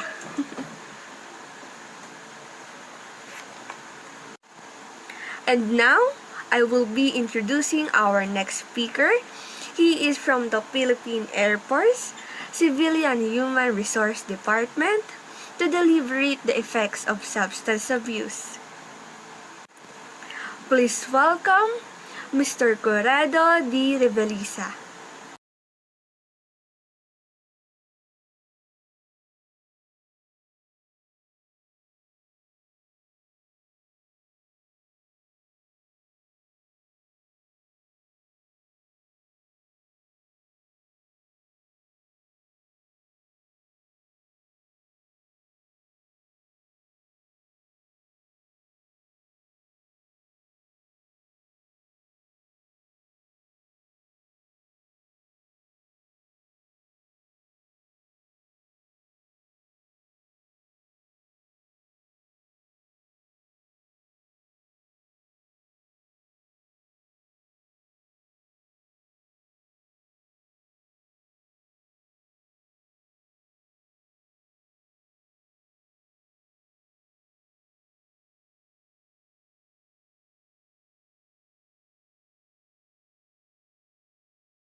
As I am Mr. Corredo D. Revillesa, Civilian Human Resource, your speaker for substance abuse.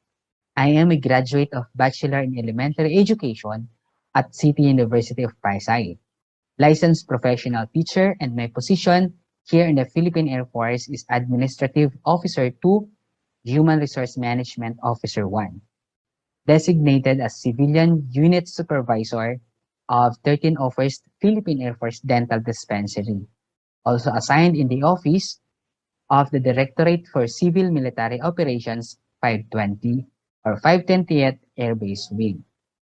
Bago po tayo dumako sa ating talakayan, may maipapakita muna ako sa inyong mga larawan at meron po akong isang katanungan doon.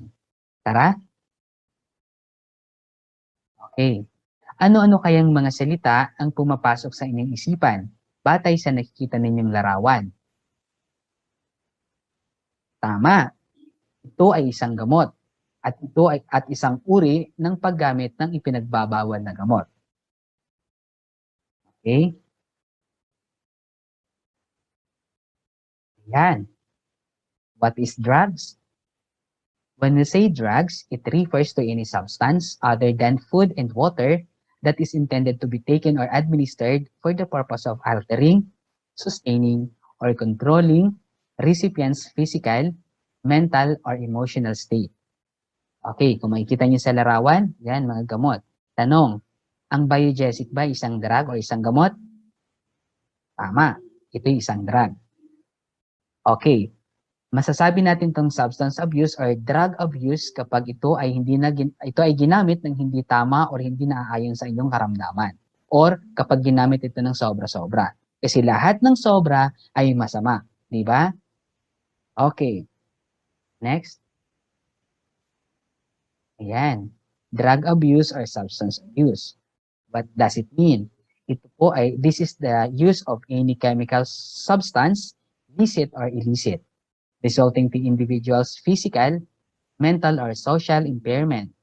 Yan. Titignan nyo yung kung titignan nyo yung larawan, maintindihan nyo po kung anong ibig sabihin ng drug abuse. Okay. Dahil napag-usapan natin yung drugs, pati drug abuse, bakit, may tanong tayo, bakit may mga taong gumagamit ng pinagbabawal na gamot? May mga reasons ba? Yes, we have reasons. Reasons why people turn to drugs. First, unang-una dyan, class, yung family problem. Okay? Parents who always quarrel in front of their children. Yan, kung makikita nyo sa first na picture, diba nag-away sila. So, bakit natin nasabi itong first problem ito? Kasi, ang bata kasi, kapag may problema sa pamilya, naghahanap yan ng kung sinong makakausap. So, posible yan, pupunta sa mga kaibigan. Paano kung yung mga kaibigan niya, dahil sa may problem siya, hindi niya masala kung sino mga kaibigan ng kanyang dapat kausapin, ay napunta siya doon sa possible na gumagamit ng mga pinagbabawal na gamot or may mga hindi magandang ginagawa. Okay po? So, next, irresponsible parents who do not have time for their children. O, titignan nyo sa pangalawang picture, di ba? Ang magulang ay busy sa cellphone, samantalang yung anak mukhang nangangailangan ng attention ng magulang para makipaglaro. Magiging dahilan din ito kasi kung hindi pinapansin yung bata, magkakaroon po siya ng idea na pwedeng humanap ng paraan para maging masaya or magkaroon ng kalaro. Siyempre, bata pa siya, hindi pa niya minsan alam kung anong ginagawa niya, kung ano yung tama at mali. Kaya kahit mali ng ginagawa niya, go pa rin. Kapag walang guidance ng magulang, ayan, mapapariwara talaga yung mga bata. Next problem. Okay? Yung peer pressure or curiosity na tinatawag. Bad influence by friends. Ayan, kung titignan nyo yung larawan, di ba? Ang yung bata, iniisip niya yung mga kaibigan niya kung possible na bang gawin niya yung paninigarilyo o kung ano man ang ginagawa ng mga kaibigan. Yan, di ba? Mga kaibigan, mga blood influence natin na kaibigan, dapat natin silang sabihin nating iwasan. Okay? Next problem is yung yan. Weak personality, desire to escape from reality or lack of self-confidence and inferiority complex. First picture, yan, tumutukoy yan sa lack of self-confidence. Maaring iniisip niya po dyan na sinasabi niya sa sarili niya, kaya ko kaya ito? Alam ko kaya ito, baka hindi ko kaya. Yan. At dito naman sa next picture, ito siya,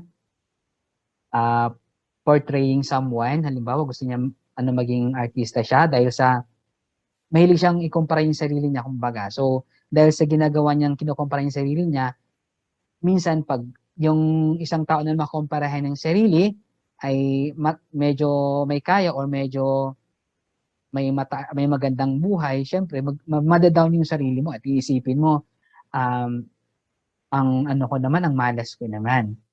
Kaya yun ang isa sa weak personality. Okay? So, we're done with the reasons why people turn to drugs. Yan po ay ilan lamang po yan sa mga problema na kung bakit isang tao ay gumagamit ng pinagbabawal na gamot. Okay. So, how are drugs taken? So, first, we have 4 ways how are drugs taken. First is yung ingestion. So, ingestion, the process of taking food, drink, or another substance into the body by swallowing or absorbing it. Okay, di ba? So, sa madaling salita, yung drugs pwedeng ihalo sa pagkain o sa inumin at gagamitin yung bibig para inumin or kainin ito. So, isa sa pamamaraan yon. Pangalawang pamamaraan ay yung injection. Injection, it is an instance of injecting or being injected. So, ayan, ginagamitan ng syringe or pambakuna. Yung ginagamit sa pagbabakuna. Inhalation.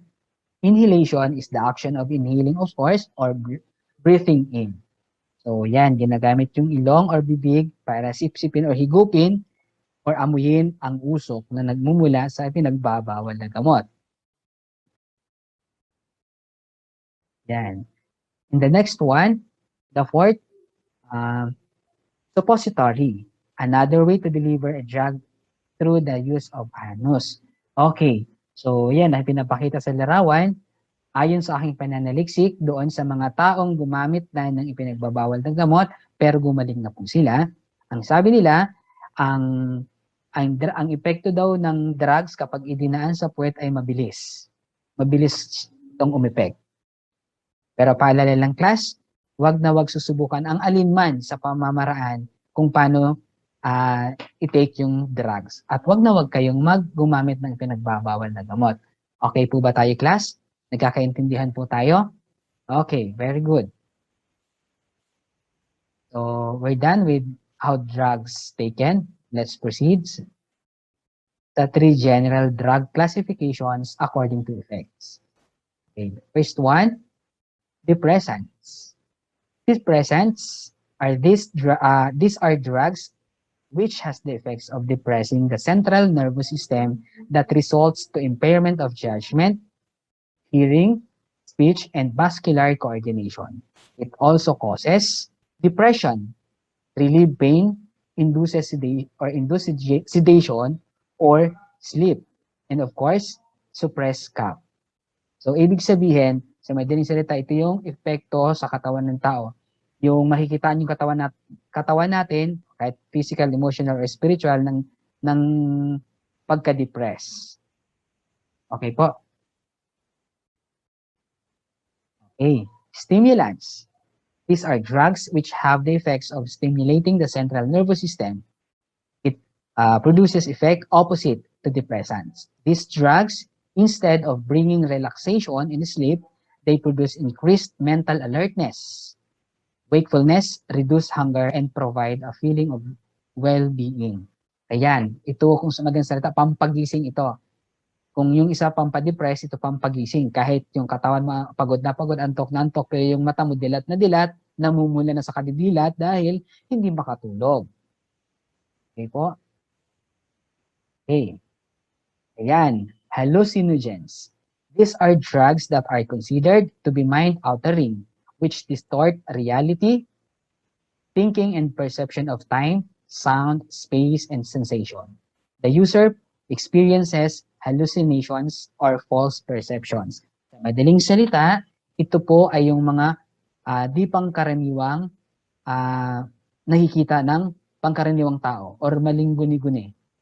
So, tignan mo yung yung sa larawan, di ba, yung Peter Pan. So, ang nasa isip niya, ang laman si Peter Pan itself or himself or Peter Pan talaga na nandyan.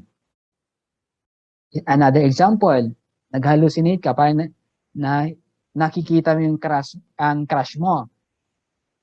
Hindi naman totoo, wala naman crush. Ayan, pag crush talagang pinag-uusapan ni class, attentive kayo, no? Makinig po muna kayo dito, ha? Aral muna bago mag-crush. Okay po? Okay. So, let's proceed sa examples of general drug classifications according to effects. So, we're done with the different drug classification. Now, let's proceed sa example. Okay, for depressants. Okay, one of which is yung opium. It is derived from opium poppy plant or Papaver somniferum or somniferum rather. Sorry. Its active ingredient is the meconic acid or analgesic property. Trivia, itong opium ay mula sa kingdom plantae na ang scientific name niya is yung Papaver somniferum. Okay po, makikita rin po ito sa China. Ang effect po nito ay ang gamot po nito isa po itong ornamental plants or halamang gamot na makikita sa China. Panggamot daw ito ng body pain. Okay, next is yung morphine. Okay, effective as painkiller and 6 times potent than opium.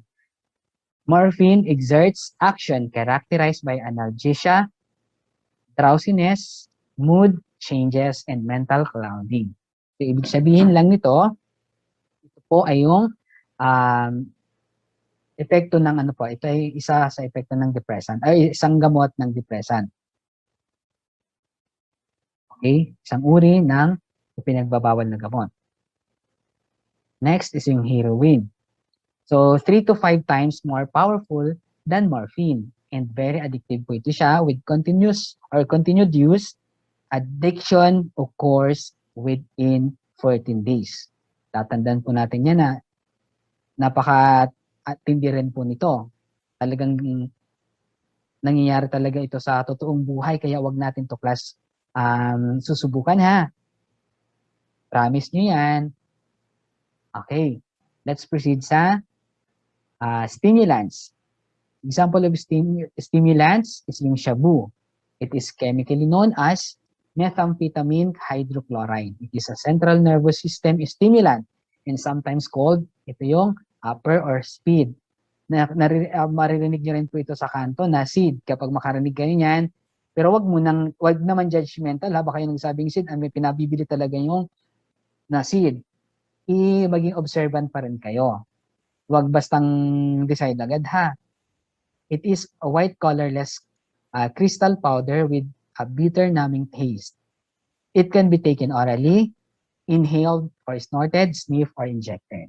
Okay po? Okay, next example. Yung cocaine, taken from a coca bush plant. It is also powder, taken orally, injected, or sniffed, or to achieve euphoria or intense feeling of highness. Yung makikita nyo na tumitirik-tirik yung mata dahil sa high na high po siya. Hindi yung nakikichismis ha. Yung high na high, tumitirik yung mata dahil sa chismis. Wag ganon. Tumitirik yung mata dahil high na high sa cocaine. Okay po? Yan tayo eh. Yan. Let's proceed sa example ng hallucinogens. Example nito ay yung marijuana.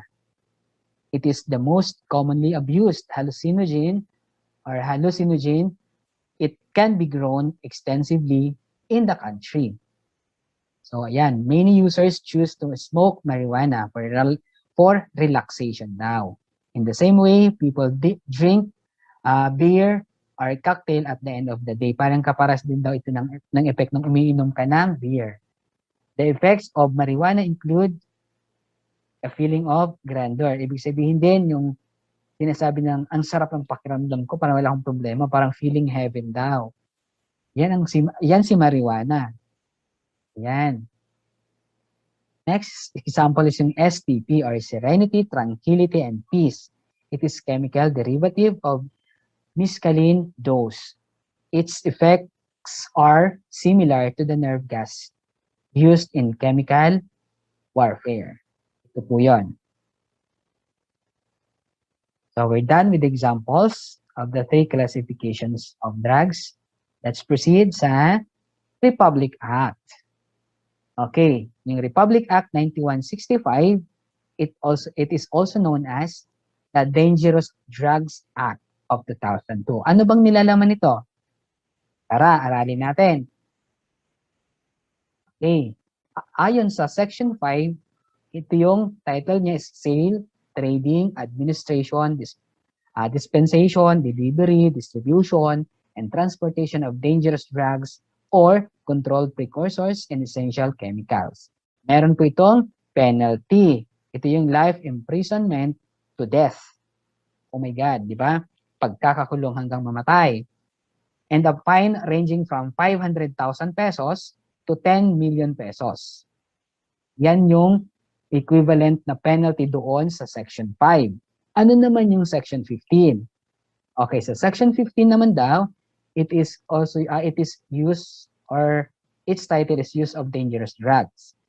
According to Republic Act 9165, a person apprehended or arrested who is found to be positive for use of any dangerous drug after a confirmatory test, may penalty din po ito depending on the offenses. First offense, a minimum of 6 months rehabilitation in a government center. Okay, second offense, you shall suffer the penalty of imprisonment ranging from 6 years and 1 day to 12 months, or 12 years rather. Okay, ang fine din nito, 50,000 pesos to 200,000 pesos. Natandaan po class, ito po ay 6 years and 1 day to 12 years. Iba pa ito doon sa kapag nagbebenta ka or nagtutulak ka ng droga. Ito po ay para lang po sa nakitaan na or para sa nag-positive sa dangerous drugs. Okay. Talakayin naman natin ang Republic Act 9344 or ito yung Juvenile Justice and Welfare Act of 2006. So, ayan, ano naman nilalaman nito? Ayan, ayon daw sa Section 6, the minimum age of criminal responsibility ay itong sumusunod. Una, a child 15 years of age or under at the time of the commission of the offense shall be exempt from criminal liability. However, sabi, the child shall be subjected to an intervention program pursuant to Section 20 of this Act. Ibig sabihin po nito, hindi nga po kayo makukulong pero may gagawin kayong ibang gawain. Maaari kayong sa DSWD kasi tinatawag na minor de edad. Ibig sabihin, kung anong mga ipagagawa doon na para sa physical activities, gagawin nyo rin po yun. Na hindi kapare sa parang daily routine na ginagawa nyo. Yan. A child is deemed to be 15 years of age on the day of the 15th anniversary of his or her birthday. Okay po? Next. Napag-aralan na po natin yung iba't ibang uri ng drugs, batas para sa drugs na yon, mga offenses, kung sino ang liable. Now, let's proceed sa question, why should we avoid dangerous drugs? Bakit nga ba? Okay, una, it is illegal, prohibited by law. According to Republic Act 9165. It is because of our health, because it damages our brain and body. Psychosocial, it destroys one's behavior. Lastly, spiritual, it is against the will of God. Natandaan po natin yan, class, ha? Okay. Paano naman maiiwasan ang ipinagbabawal na gamot? Una, yan, ang paggawa ng magagandang desisyon. Ano-ano ito? Anong napapabilang dito? Una, yung pagkakaroon ng kaalaman kung paano pumili ng mga kaibigan. Ang mabuting kaibigan ay hindi ka dadalhin sa isang matinding bangungot na paggamit ng pinagbabawal na gamot. Maaaring kausapin ang nanay or tatay o maging ang mga kapatid para lang may masabihan ka ng iyong suliranin, ng iyong mga problema. May masabihan ka at huwag sasarilinin yung problema. Pangalawa, pag-aaral na sabihin na hindi. Kapag inalo ka ng mga kaibigan mo, halimbawa, aalukin ka na manigarilyo tayo, at magagamit tayo ng drugs, halimbawa, ng pinagbabawal na gamot. Pwede mong sabihin na hindi mo gagawin yon. Para hindi naman maka-offend sa magsasabi sa'yo, pwede hindi ka na lang magsalita, sabihin mo na lang na hindi at may gagawin ka sa inyo. Okay? Ayan, panatilihin din ang isang aktibo at malusog na pamumuhay. So, sa pangangatawan muna, pwede tayong sumali sa mga larong pambarangay. Or dahil sa hindi pwede ngayon, pwede tayong mag-exercise sa bahay. Pwede tayong sumayaw, pwede tayong manood ng mga palabas na kung saan magbibigay ng magandang magbibigay ng kaalaman tungkol sa magandang pagkakaroon ng magandang kalusugan. Okay? Pwede rin ibaling yung sarili sa musika. Di ba? Gumawa ng kanta. Di ba? Sa pamumuhay naman, pwedeng tumulong sa mga magulang. Kahit sa simpleng paraan ng pagtulong sa gawaing bahay. Napakalaking tulong nito sa pamilya. At the same time, nalilihis ka pa sa masamang bisyo, sa masamang gawain. Tulad ng paggamit ng pinagbabawal na gamot. Okay po? Okay. Ayan. Tapos na po tayo sa ating diskusyon. Payo ko po aking mga class, payo ko po sa inyo, wag na wag po ninyong susubukan na gumamit ng pinagbabawal na gamot. Pinag-aralan po natin ito para magkaroon kayo ng idea kung paano iwasan ang mga ito. Okay po? Okay, good day class. Maraming salamat. Thumbs up naman dyan. Ayan. Thank you.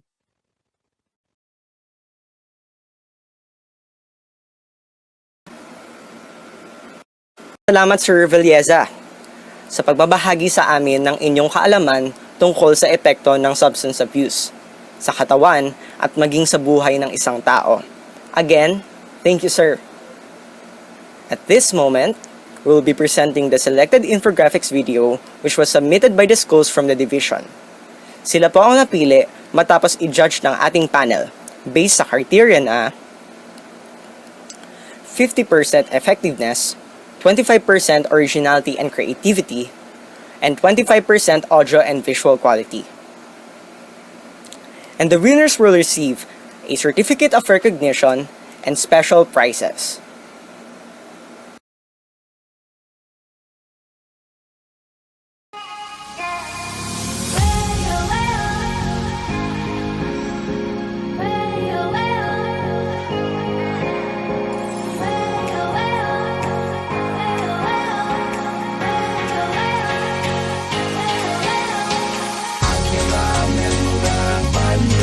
I'm so happy, I'm so happy.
Adolescent Reproductive Health. Adolescent, the transitional stage from childhood to adulthood. It is the phase of growth, the time period in which your body develops changes.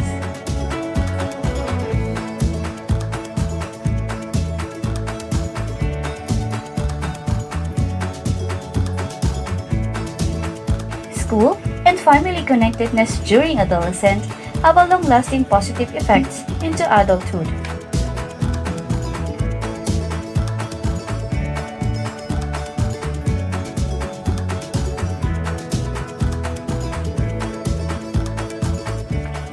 The actual changes that happen to our body during adolescence is called puberty. These changes usually begin to appear between the ages of 8 and 16. Changes happen when special hormones begin to be produced inside the bodies of both girls and boys.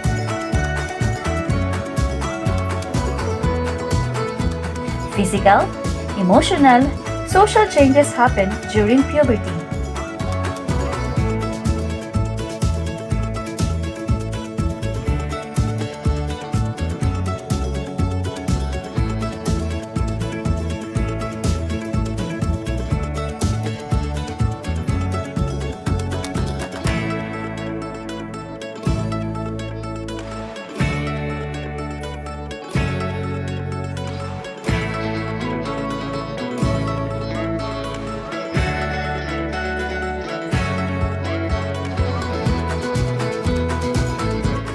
Personal hygiene is a key to a healthier body. It prevents ward of illnesses and builds better self-awareness. During puberty, teens begin to wonder and question things about themselves and the people around them. It is a roller coaster of emotions.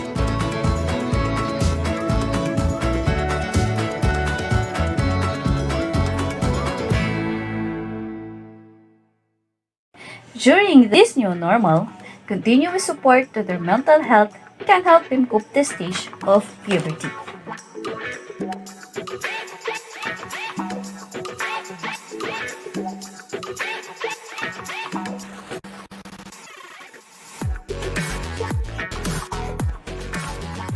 Teens seek more responsibility at home, school, and community. Thinking of independence, it influences their decisions, which may affect their relationship to their family and friends. They learn how to be responsible for their actions, decisions, and problems. They know what is wrong from what is right. Supportive school and family will help teens avoid confusions and bolster self-esteem.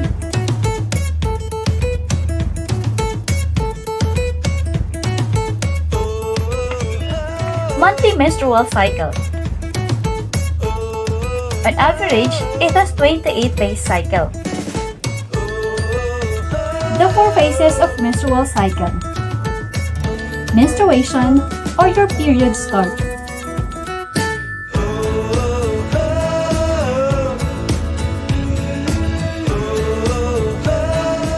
Pre-ovulation or follicular phase. Ovulation.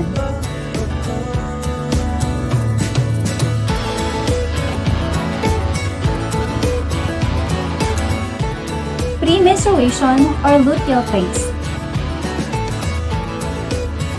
Menstrual health, address knowledge, gaps and support learners to other health-related problems. It also empowers women to take care of themselves in a better and informed manner.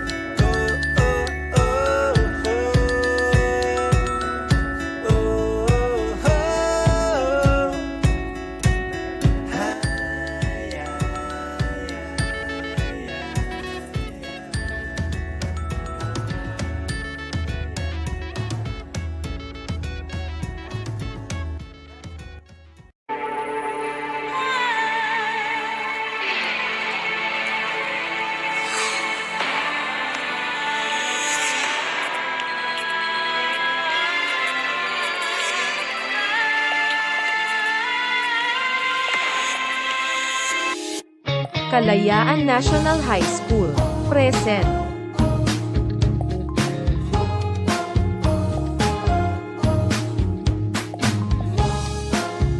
Infection Prevention and Control in Schools. Infectious disease. Ang mga nakakahawang sakit ay mga karamdaman na sanhi ng mga organismo tulad ng bakterya, mga virus, fungi o parasites. Ang ilang mga nakakahawang sakit ay maaaring maipasa mula sa isang tao. Ang ilan ay naililipat ng mga insekto o iba pang mga hayop. At maaari kang makakuha ng iba sa pamamagitan ng pag-ubos ng kontaminadong pagkain, tubig o sa mga organismo sa kapaligiran. Ang mga sintomas ng isang impeksyon ay maaaring magkakaiba depende sa uri ng impeksyon na mayroon ka. Ang ilang mga karaniwang sintomas ng pagkakaroon ng impeksyon ay lagnat, panginginig, pananakit ng katawan, pagtatae, nakakaramdam ng pagkapagod, at pag-ubo o pagbahi. Tuklasin natin ang iba't ibang mga uri ng impeksyon at mga aksyon na maaari mong gawin upang makatulong na maiwasan ang pagkakaroon ng sakit. Viral infections. Ang mga virus ay napakaliit na nakakahawang mga organismo. Mas maliit pa sila kaysa sa bakterya.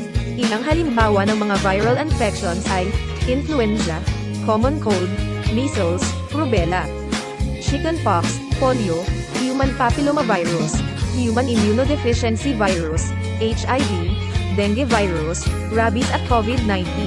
Bacterial infections. Ang bakterya ay matatagpuan sa lahat ng uri ng kapaligiran, kabilang ang lupa, tubig, at sa ating katawan. Ilang halimbawa ng mga bacterial infections ay strep throat, bacterial urinary tract infections, bacterial food poisoning, gonorrhea, chlamydia, syphilis, tuberculosis, pneumococcal pneumonia, at tetanus. Fungal infections. Mayroong milyon-milyong mga species ng fungi. Nakatira sila sa dumi, sa mga halaman, sa loob ng bahay, sa mga mamasa-masa na lugar tulad ng banyo, at sa iyong balat. Minsan, maaari silang humantong sa mga problema sa balat. Ilang sa mga halimbawa ng fungal infections ay vaginal yeast infections, ringworm, athlete's foot, thrush, at fungal meningitis. Parasitic infections. Ang mga parasite ay nabubuhay o nasa isang host organism at nakakakuha ng pagkain o iba pang mga nutrisyon sa host. Mayroong mga uri ng mga parasite na maaaring maging sanhi ng sakit sa mga tao tulad ng protozoa, helminths, at ectoparasites.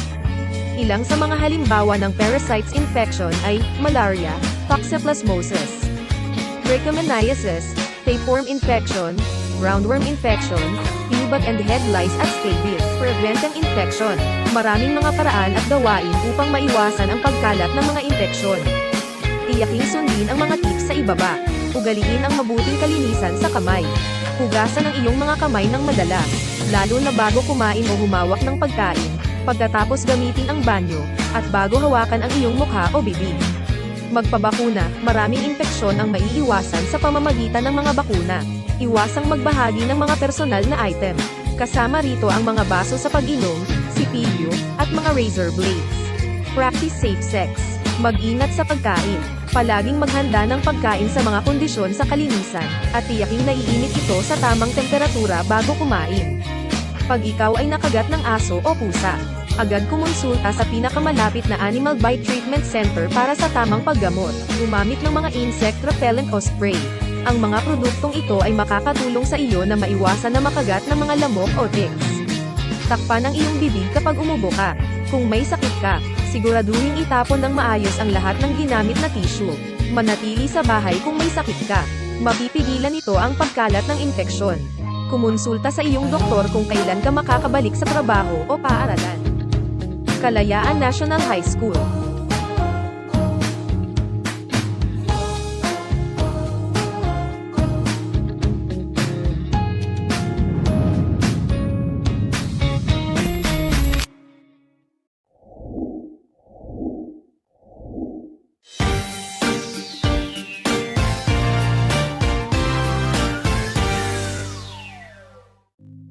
What is parenting? It is the process of raising children and providing them with protection and care in order to ensure their healthy development into adulthood. And as a parents, what are the psychological needs of adolescents? 7 psychological needs of adolescents. 1. The need for personal significance. Adolescents need to know and believe that they are important. Teenagers would prefer to be involved rather than ignored. In this pandemic, teens must feel that they matter. 2. The need for acceptance, affirmation, and love. Teens need to feel accepted without judgment. They must be loved for who they are, not for what they have or do. Adolescents should be cared, beloved, and cared for no matter how he or she looks without expecting anything in return. 3. The need for clear and consistent limits. There are 6 C's in doing discipline to adolescents effectively. 1. Conviction. Be assured that the rule is something you truly believe in. 2. Clarity. The rule must be clear to all concerned, communicated clearly to those who will follow it. 3. Consistency. Limits should be set repeatedly and consistently. We need to see that no one is above the law. 4. Consequences. Wrongdoing must be punished. If consequences are not given, the result is a culture of impunity. 5. Care. The disciplining so people will do the right thing must come from care instead of anger and threats of killing and other forms of violence. 6. Communication. Clear communication must be ongoing between the person implementing the rule and the person who is supposed to follow the rule. 4. The need for sense of competence. Teens all need to know that they are good at something. When adolescents know and feel this, they are more empowered to go through adversity. Using their talents to make a difference in someone's life gives them that sense of contentment of living their purpose. 5. The need for affiliation. Teenagers need to connect with others to belong to the group, family, peers, and friends. They need to feel supported and appreciated by others. Remember, no one is an island even during this pandemic. 6. The need for wide scope of self-expressions. Adolescents need to express themselves in words and deeds. Teenagers need dancing, singing, art, and other forms of self-expression to express themselves. During this time, let them allow some freedom and yet keep the decency so it does not become unhealthy. 7. The need for transcendence. Adolescents need to look beyond what is physically here to know that there is a light at the end of the tunnel, to believe that there is something greater and bigger than they are. When it comes to dealing with the current pandemic, teenagers have to remember that this too shall pass. The general religiosity, spirituality, is very helpful in fulfilling this need at the moment. With these 7 psychological needs of adolescents, we can make sure that our son or daughter are in good shape in the midst of a pandemic. And always remember,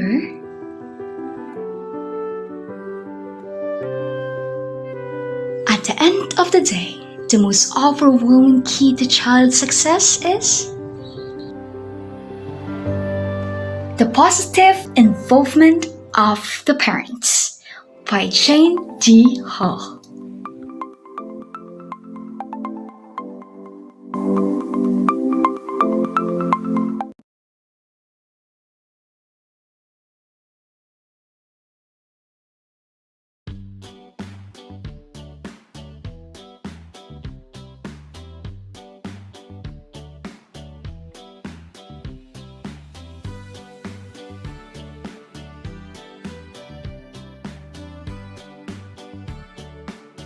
What is injury? Any damage to your body is an injury.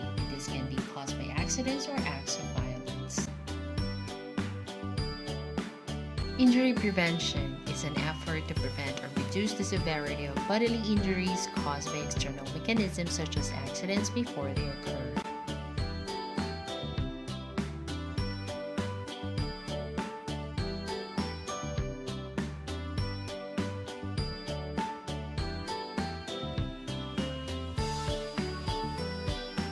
First aid is emergency care given immediately to an injured person. Its purpose is to minimize injury and future disability. In serious cases, first aid may be necessary to keep the victim alive. What are types of injury? Animal bites, bruises, burn, dislocation, electrical injuries, sprains or strains.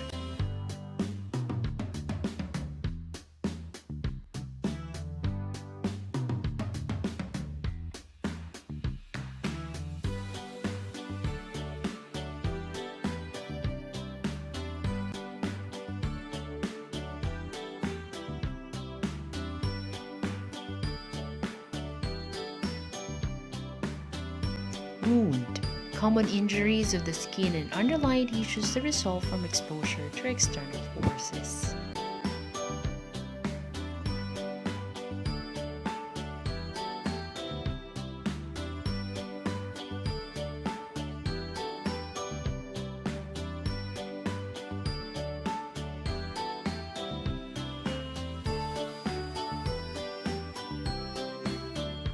Poisoning, any substance that causes illness or death when it enters the body or comes in contact with the surface of the skin.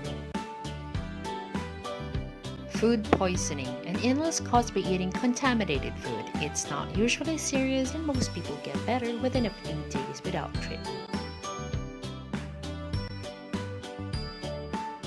Animal bites and scratches that break the skin can sometimes cause infection.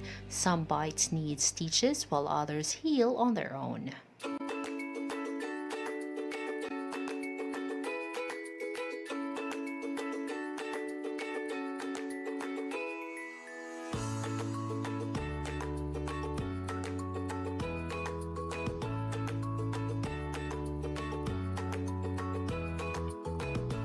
Cleaning of drainage lines is a continuous school project of PSD, as well as fumigation to prevent dengue outbreak.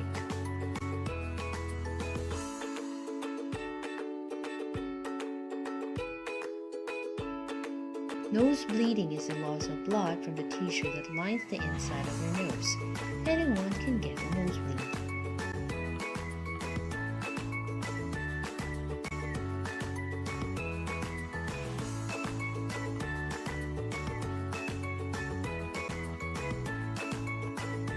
Burns. It can be the result from direct contact with large amount of heat energy, different causes and different depths.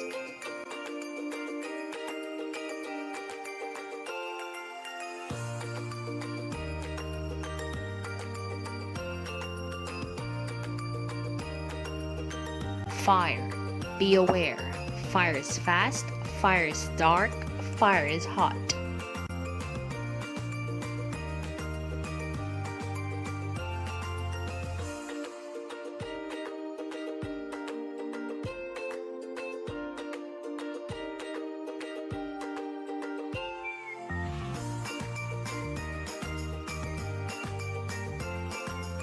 To stay awesome, always remember hand washing is the most important behavior that helps prevent spread of infection. Clean hands save lives.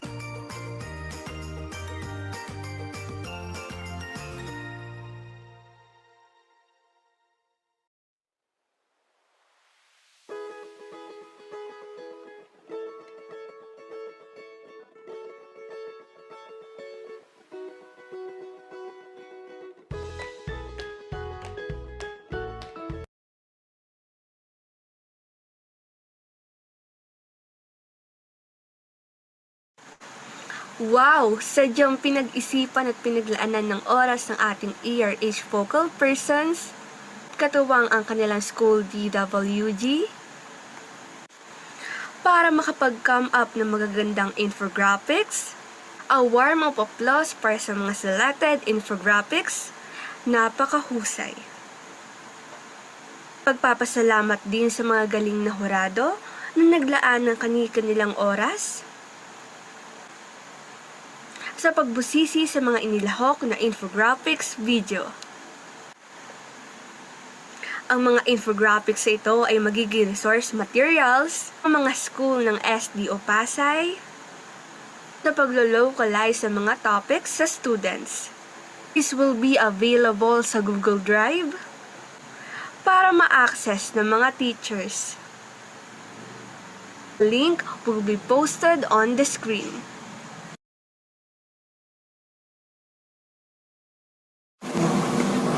Correct!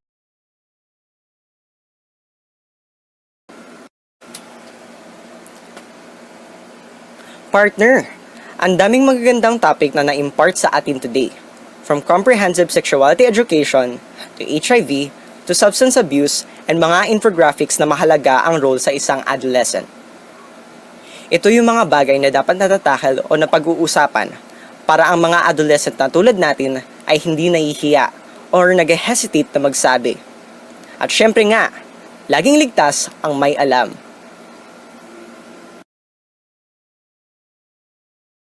At this junction, to wrap up things for today, we have the always energetic and positive-minded Medical Officer 3 of our division, the kind-hearted women of School Health Section, Dr. Maria Richelle Enriquez Reyes.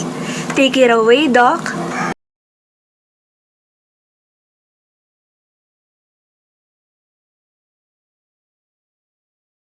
Good day, everyone. Much has been said about adolescent reproductive health as one of the flagship program of OK sa DepEd throughout the series. The SDO Pasay truly recognizes the importance of such program in the lives of our students, hence this webinar. We all hope that all of us enjoy the process of learning, and may our love and dedication to our sworn oath prompt us to be more efficient in our service. It is our hope and our plea that everybody use this information and tools that we have come up with in reaching our target clients, our dear adolescents. Let us help them develop and hone their abilities to have informed choices pertaining to their own reproductive health.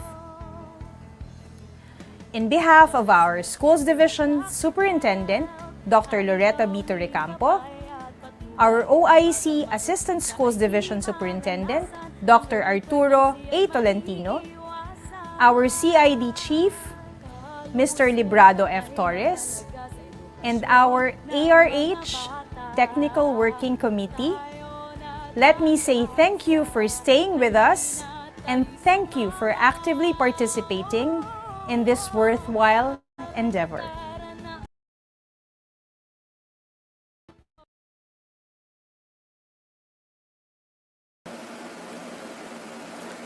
Thank you, Doc Rech. And partner, we have a few announcements before we end today.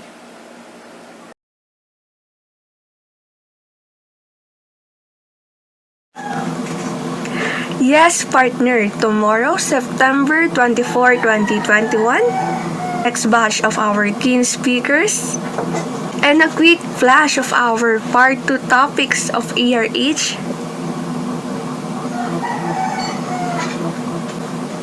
We have Miss Maris B. Pales, Guidance Counselor 3 of Lilio National High School, for the topic of gender-based violence.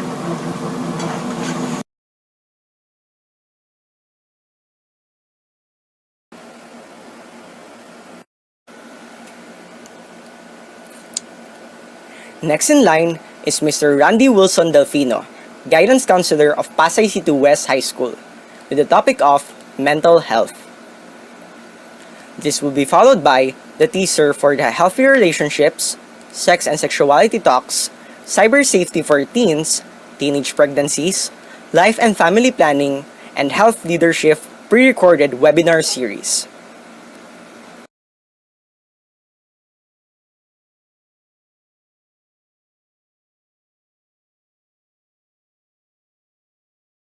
All of the video materials are available at the Google Drive.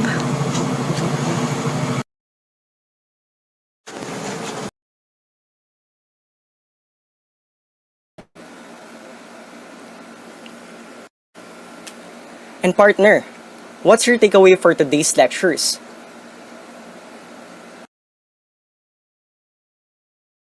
Una muna sa lahat, maraming salamat po sa mga speakers natin sa pagbibigay kaliwanagan dahil napakahalaga talaga sa panahon ngayon na napag-aaralan natin ang adolescent reproductive health. Pag-aaralan na din natin ito sa sustainable development goals para maging informed tayo sa ating reproductive health. At alam mo ba, partner, importante din na may tamang impormasyon ng ating mga magulang. Sabi nga nila, we could not teach what we don't know. As much as possible talaga dapat natututunan natin yung mga gantong bagay. And how about you, partner?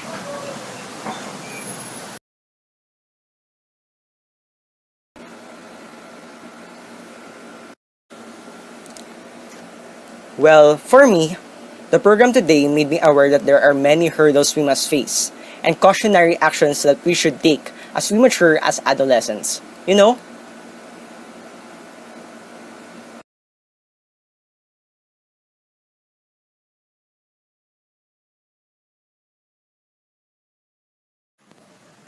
And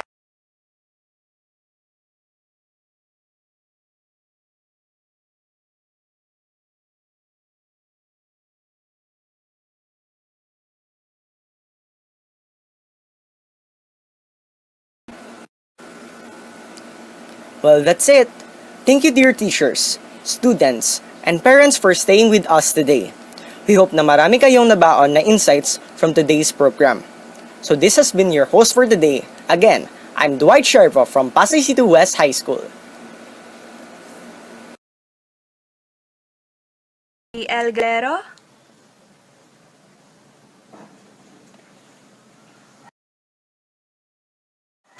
Stay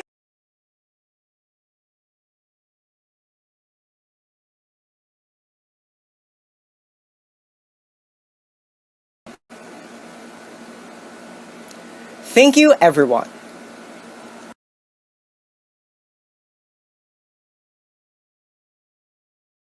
bless.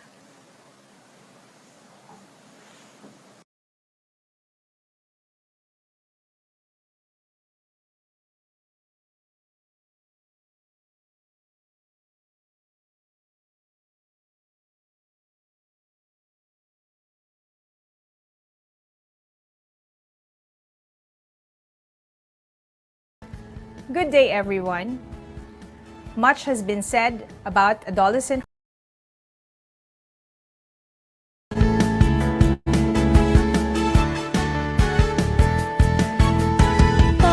Tara na okay, oplan kalusugan sa DepEd.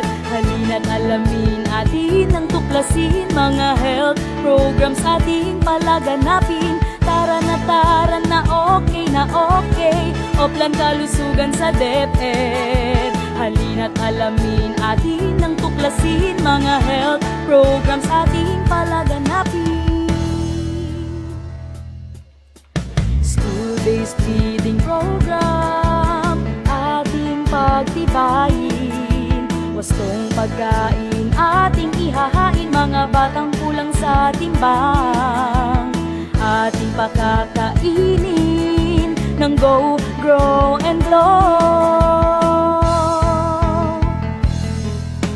Adolescent Reproductive Health ay gawing gabay at patnubay ng batang mausisa ay di maranasan. Ang early pregnancy ay maiiwasan.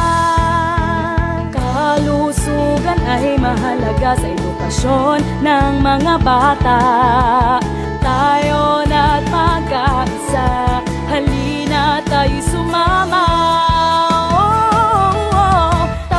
Tara na okay, Oplan kalusugan sa DepEd. Halina't alamin atin ang tuklasin, mga health programs ating palaganapin. Tara na okay, Oplan kalusugan sa DepEd. Halina't alamin atin ang tuklasin, mga health programs ating palaganapin.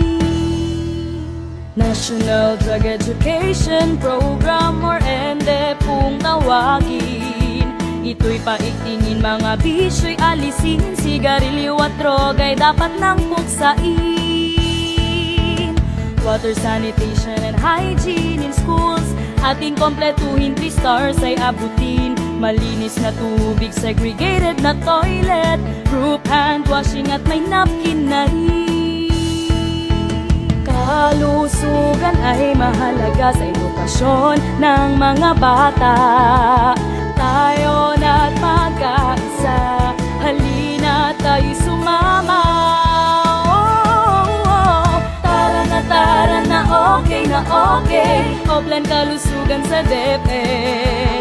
Halina't alamin atin ang tuklasin, mga health programs ating palaganapin. Tara na okay, Oplan kalusugan sa DepEd. Halina't alamin atin ang tuklasin, mga health programs ating palaganapin. Medical, dental, and nursing services na atin ding binibigay upang matugunan problemang pangkalusugan ng mga guro at kabataan.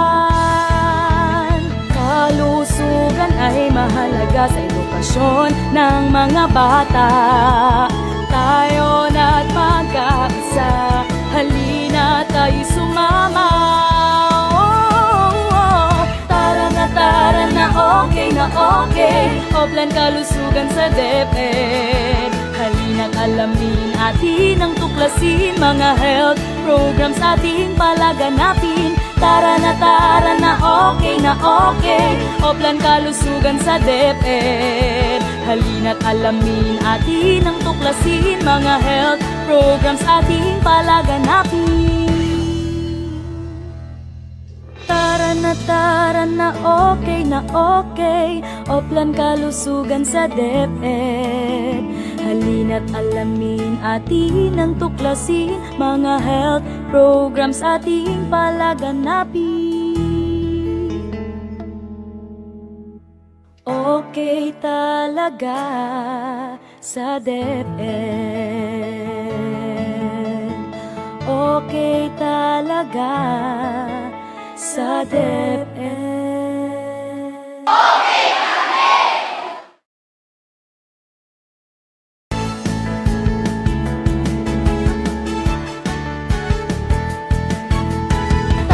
Tara na okay, Oplan kalusugan sa DepEd. Halina't alamin atin ang tuklasin, mga health programs ating palaganapin. Tara na okay, Oplan kalusugan sa DepEd. Halina't alamin atin ang tuklasin, mga health programs ating palaganapin. Panataran na okay, Oplan kalusugan sa DepEd. Halina't alamin atin ang tuklasin, mga health programs ating palaganapin. Okay talaga sa DepEd. Okay talaga sa DepEd.